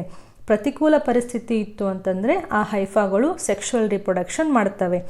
ಸೊ ಈ ಹೈಫಾಗಳು ಅಸೆಕ್ಷುವಲ್ ರಿಪ್ರೊಡಕ್ಷನ್ ಮಾಡಬೇಕು ಅಂದರೆ ಮೈಟೋಸಿಸ್ ಆಗಿ ಮೈಟೋಸಿಸ್ಸಿಂದ ಸ್ಪೋರ್ ಫಾರ್ಮ್ ಆಗಿ ಈ ಸ್ಪೋರಿಂದ ಮತ್ತೆ ಒಂದು ಹೈಫಾ ಹುಟ್ಕೊಳ್ಳುತ್ತೆ. ಸೊ ಹೈಫಾ ಅಂದರೆ ಯೂಶ್ವಲಿ ಹೆಪ್ಲಾಯ್ಡ್. ಹೌದಾ? ಈ haploid number of chromosome mitosis ಆಯಿತು ಅಂದರೆ ಸ್ಪೋರ್ಗಳು ಕೂಡ ಅಲ್ಲಿ ಹೆಪ್ಲಾಯ್ಡ್ ಆಗಬೇಕು. ಅಂದರೆ ಮೈಟೋಸಿಸ್ನಲ್ಲಿ ಕ್ರೋಮೋಸೋಮ್ ನಂಬರ್ ಏನು ಚೇಂಜ್ ಆಗಲ್ಲ. ಸೊ ಹೆಪ್ಲಾಯ್ಡ್ ಸ್ಪೋರಿಂದ ಮತ್ತೆ ಹೆಪ್ಲಾಯ್ಡ್ ಹೈಫಾನೇ ಹುಟ್ಕೋತು. ಸೆಕ್ಷುವಲ್ ರಿಪ್ರೊಡಕ್ಷನ್ ಆಗಬೇಕಂದ್ರೆ 2 ಹೈಫಾ, ಇಲ್ಲಿ 2 ಹೈಫಾ ತೋರಿಸಿದ್ದೀನಿ. 2 ಹೈಫಾ ಮೊದಲು ಪ್ಲಾಸ್ಮೋಗ್ಯಾಮಿ ಆಗಿ ಆಮೇಲೆ ಕ್ಯಾರಿಯೋಗ್ಯಾಮಿ ಆಗಿ ಮಿಯೋಸಿಸ್ ಆಗಿ ಹೆಪ್ಲಾಯ್ಡ್ ಸ್ಪೋರ್ಸ್ ಆಗಿ ಆ ಹೆಪ್ಲಾಯ್ಡ್ ಸ್ಪೋರಿಂದ ಮತ್ತೆ ಹೈಫಾ ಹುಟ್ಕೊಳ್ಳುತ್ತೆ. ಸೊ ಇದಿಷ್ಟು ಒಂದು ಶಿಲೀಂಧ್ರ ತೊಗೊಂಡ್ರೆ ಅದರದ್ದು ಲೈಫ್ ಸೈಕಲ್. ಇದನ್ನು ಬಿಟ್ಟು ಫ್ರಾಗ್ಮೆಂಟೇಷನ್ನು ಆಗ್ಬೋದು, ಫಿಷನ್ನು ಆಗ್ಬೋದು ಮತ್ತು ಬಡ್ಡಿಂಗು ಆಗ್ಬೋದು. ಗೊತ್ತಾಗ್ತಿದೆಯಾ? So this is all about sexual reproduction in fungi. Very very important. ಇದು ಕಾನ್ಸೆಪ್ಟ್ ನಿಮಗೆ ಅರ್ಥ ಆಯಿತು ಅಂದ್ರೆ ಅಷ್ಟೇ ಟೈಪ್ಸ್ ಆಫ್ ಫಂಜೈಗಳ ಬಗ್ಗೆ ನಾವು ಅರ್ಥ ಮಾಡ್ಕೋಬೋದು. ಸರಿನಾ? Next one, kingdom fungi, classification of kingdom fungi. ಈ ಶಿಲೀಂಧ್ರಗಳನ್ನು ನಾವು ಯಾವುದ ಆಧಾರದ ಮೇಲೆ ನಾವು ಕ್ಲಾಸಿಫೈ ಮಾಡಿದ್ದೀವಿ ಅಂದರೆ ಅಲ್ಲಿ 3 ಕ್ರೈಟೀರಿಯಾಸ್. ಮೊದಲನೇದು ಮೈಸೀಲಿಯಮ್. ಮೈಸೀಲಿಯಮ್ ಅಂದರೆ ನೆಟ್ವರ್ಕ್ ಆಫ್ ಹೈಫಾ. ಸೊ ಇದು ಫುಲ್ ನೆಟ್ವರ್ಕ್ ಇರುತ್ತಲ್ಲ, ಸೊ ಇದಕ್ಕೆ ನಾವು ಮೈಸೀಲಿಯಮ್ ಅಂತ ಕರಿತೀವಿ. Next sexual spore formation and third one fruiting body. Sexual spore ಇವಾಗ ನಾವು ಸ್ಟಡಿ ಮಾಡಿದ್ವಲ್ಲ, ಪ್ಲಾಸ್ಮೋಗ್ಯಾಮಿ, ಕ್ಯಾರಿಯೋಗ್ಯಾಮಿ ಮತ್ತು ಮಿಯೋಸಿಸ್ ಆಗಿ ಅಲ್ಲೇ ಸೆಕ್ಷುವಲ್ ಸ್ಪೋರ್ ಫಾರ್ಮ್ ಆಗ್ತವೆ. ಆ ಸ್ಪೋರ್ಗಳ ಆಧಾರದ ಮೇಲೆ ಕೂಡ ನಾವು ಫಂಜೈಗಳನ್ನು ಡಿವೈಡ್ ಮಾಡ್ಬೋದು. Next one fruiting body. Fruiting body ಅಂತಂದರೆ ಸ್ಪೋರ್ಗಳು, ಬೀಜಕಗಳು ಉತ್ಪತ್ತಿ ಆಗುವಂತಹ ಸ್ಟ್ರಕ್ಚರ್ಗೆ ನಾವು ಫ್ರೂಟಿಂಗ್ ಬಾಡಿ ಅಂತ ಕರಿತೀವಿ. ಈ 3 ಸ್ಟ್ರಕ್ಚರ್ಗಳ ಮೇಲೆ ಟೋಟಲ್ ಆಗಿ 4 ಟೈಪ್ಸ್ ಆಫ್ ಫಂಜೈಗಳಿದ್ದಾವೆ. ಅದರಲ್ಲಿ ಮೊದಲನೇದು Phycomycetes, Ascomycetes, Basidiomycetes and Deuteromycetes. I'll repeat again: Phycomycetes, Ascomycetes, Basidiomycetes and Deuteromycetes. Okay, ಈ ಡಿಫ್ರೆನ್ಸ್ ಏನು ಅಂತಂದರೆ, ಇಲ್ಲಿ ಗ್ರೀನ್ ಕಲರ್ ಬರೆದಿರುವಂಥವುಗಳು ಎಕ್ಸಾಂಪಲ್ಸ್. ಇವೆಲ್ಲ ನೆನ್ಪಿಟ್ಕೋಬೇಕು. CET, ನೀಟ್, ಬೋರ್ಡ್ ಎಲ್ಲದಕ್ಕೂ ಇಂಪಾರ್ಟೆಂಟ್. ನಿಮ್ಮ ಟೆಕ್ಸ್ಟ್ ಬುಕ್ನಲ್ಲೂ ಇದ್ದಾವೆ. ಇಲ್ಲಿ ಎಕ್ಸಾಂಪಲ್ ಮ್ಯೂಕರ್, ರೈಸೋಪಸ್ ಮತ್ತು ಅಲ್ಬ್ಯುಗೋ. ಎಸ್ಕೋಮೈಸಿಟೀಸ್ಗೆ yeast, Penicillium, Aspergillus, Claviceps and Neurospora. Neurospora ತುಂಬ ಇಂಪಾರ್ಟೆಂಟ್. ಬೆಸಿಡಿಯೋಮೈಸಿಟೀಸ್ಗೆ ಅಗ್ಯಾರಿಕಸ್, ಯುಸ್ಟಿಲೈಜೋ ಆ್ಯಂಡ್ ಪುಕ್ಷಿನಿಯಾ. ಡಿಟ್ಯುರೋಮೈಸಿಟೀಸ್ಗೆ ಅಲ್ಟರ್ನೇರಿಯಾ, ಕೊಲೈಟೋಟ್ರೈಕಮ್ ಮತ್ತು ಟ್ರೈಕೋಡರ್ಮಾ. ಸೊ ಇದೆಲ್ಲ ಪ್ರಾಕ್ಟೀಸ್ ಮಾಡಬೇಕು. ಓಕೆ, ಇಲ್ಲೇನಾಗುತ್ತೆ ಅಂದರೆ ಫೈಕೋಮೈಸಿಟೀಸ್ನಲ್ಲಿ ನೀವು ಮೈಸೀಲಿಯಂ ತೊಗೊಂಡ್ರೆ ಸಿನೋಸೈಟಿಕ್ ಕಂಡೀಷನ್ ಅಂದರೆ ಏನು, ಈ ಫುಲ್ ಹೈಫಾ ಇದರಲ್ಲಿ ನ್ಯೂಕ್ಲಿಯಸ್ ಇರ್ತವೆ, ಬಟ್ ಅಲ್ಲಿ ಯಾವುದೇ ಆದಂತಹ ಒಂದು ಸೆಲ್ ವಾಲ್ ಇರಲ್ಲ ಅಥವಾ ಸೆಪ್ಟಾ ಇರಲ್ಲ. ಸೊ ಇದನ್ನು ನಾವು ಸಿನೋಸೈಟಿಕ್. ಸೊ ಫೈಕೋಮೈಸಿಟೀಸ್ನಲ್ಲಿ ಬರುವಂತಹ ಫಂಜೈಗಳಲ್ಲಿ ಸಿನೋಸೈಟಿಕ್ ಅನ್ನುವಂತಹ ಮಲ್ಟಿ ನ್ಯೂಕ್ಲಿಯೇಟ್ ಇದು ಇರುತ್ತೆ, ಹೈಫಾ ಇರುತ್ತೆ. ಅದಕ್ಕೆ ಇದನ್ನು ನಾವು ಅಸೆಪ್ಟೇಟ್ ಅಂತ ಕರಿತಾ ಇದ್ದೀವಿ. ಆಮೇಲೆ ಇಲ್ಲಿ ಬರುವಂತಹ ಸೆಕ್ಷುವಲ್ ಸ್ಪೋರ್ಸ್ ಯಾವುವು, ಝೂಸ್ಪೋರ್ಸ್. ಸರಿನಾ? ಆಮೇಲೆ ಫ್ರೂಟಿಂಗ್ ಬಾಡಿ, ಇಲ್ಲಿ ಪರ್ಟಿಕ್ಯುಲರ್ ಆದಂತಹ ಒಂದು ಫ್ರೂಟಿಂಗ್ ಬಾಡಿ ಅಂತ ಇರೋದಿಲ್ಲ, ಬಟ್ ಸಿನೋಸೈಟಿಕ್ ಕಂಡೀಷನ್ ಮತ್ತು ಝೂಸ್ಪೋರ್ಸ್ ಇತ್ತು ಅಂದರೆ ಆ ಶಿಲೀಂಧ್ರವನ್ನು ನಾವು ಫೈಕೋಮೈಸಿಟೀಸ್ ಅನ್ನುವಂಥ ಗ್ರೂಪಿಗೆ ಹಾಕ್ತೀವಿ. Second one Ascomycetes. ಇಲ್ಲಿ ಹೈಫಾ ಅಥವಾ ಮೈಸೀಲಿಯಂ ತೊಗೊಂಡ್ರೆ ಬ್ರ್ಯಾಂಚ್ಡ್ ಇರುತ್ತೆ. ಸರಿನಾ? ಮತ್ತು ಸೆಪ್ಟೇಟ್ ಅಂದರೆ ಏನು, ಈ ವಾಲ್ಗಳ ಫಾರ್ಮೇಷನ್ ಆಗಿ ಇಲ್ಲಿ ನ್ಯೂಕ್ಲಿಯಸ್ಗಳನ್ನು ನಾವು ಕಾಣ್ಬೋದು. So this is the condition. ಇದಕ್ಕೆ ಬ್ರ್ಯಾಂಚ್ಡ್ ಆ್ಯಂಡ್ ಸೆಪ್ಟೇಟ್ ಅಂತ ಕರಿತೀವಿ. ಇಲ್ಲಿ ಬರುವಂಥ ಸೆಕ್ಷುವಲ್ ಸ್ಪೋರ್ ಯಾವುದು, ಆಸ್ಕೋಸ್ಪೋರ್. ಸೊ ಆಸ್ಕೋಮೈಸಿಟೀಸ್ ಇತ್ತು ಅಂದರೆ ಆಸ್ಕೋಸ್ಪೋರ್ಗಳ ಫಾರ್ಮೇಷನ್ ಆಗುತ್ತೆ. ಎಲ್ಲಿ ಫಾರ್ಮ್ ಆಗುತ್ತೆ, ಯಾವ ಫ್ರೂಟಿಂಗ್ ಬಾಡಿನಲ್ಲಿ, ಎಸ್ಕೋಕಾರ್ಪ್. ಸೊ ಎಸ್ಕೋಕಾರ್ಪ್ನಲ್ಲಿ ಎಸ್ಕೋಸ್ಪೋರ್ ಅನ್ನುವಂಥ ಬೀಜಕಗಳ ಉತ್ಪತ್ತಿ ಆಗುತ್ತೆ. ಅದಕ್ಕೆ ಇದನ್ನು ನಾವು ಆಸ್ಕೋಮೈಸಿಟೀಸ್ ಅಂತ ಕರಿತೀವಿ. Third one Basidiomycetes. ಇಲ್ಲಿಯೂ ಕೂಡ branched and septate. So branched ಆಗಿರುತ್ತೆ ಮೈಸೀಲಿಯಮ್ಮು, ಮತ್ತು ಸೆಪ್ಟೇಟ್ ಅಂದರೆ ವಾಲ್ ಫಾರ್ಮೇಷನ್ ಆಗಿರುತ್ತೆ. ಸರಿನಾ? ಇಲ್ಲಿ ಬೆಸಿಡಿಯೋಸ್ಪೋರ್ ಅನ್ನುವಂತಹ ಬೀಜಕಗಳ ಉತ್ಪತ್ತಿ ಆಗುತ್ತೆ. ಎಲ್ಲಿ, ಬೆಸಿಡಿಯೋಕಾರ್ಪ್ನಲ್ಲಿ.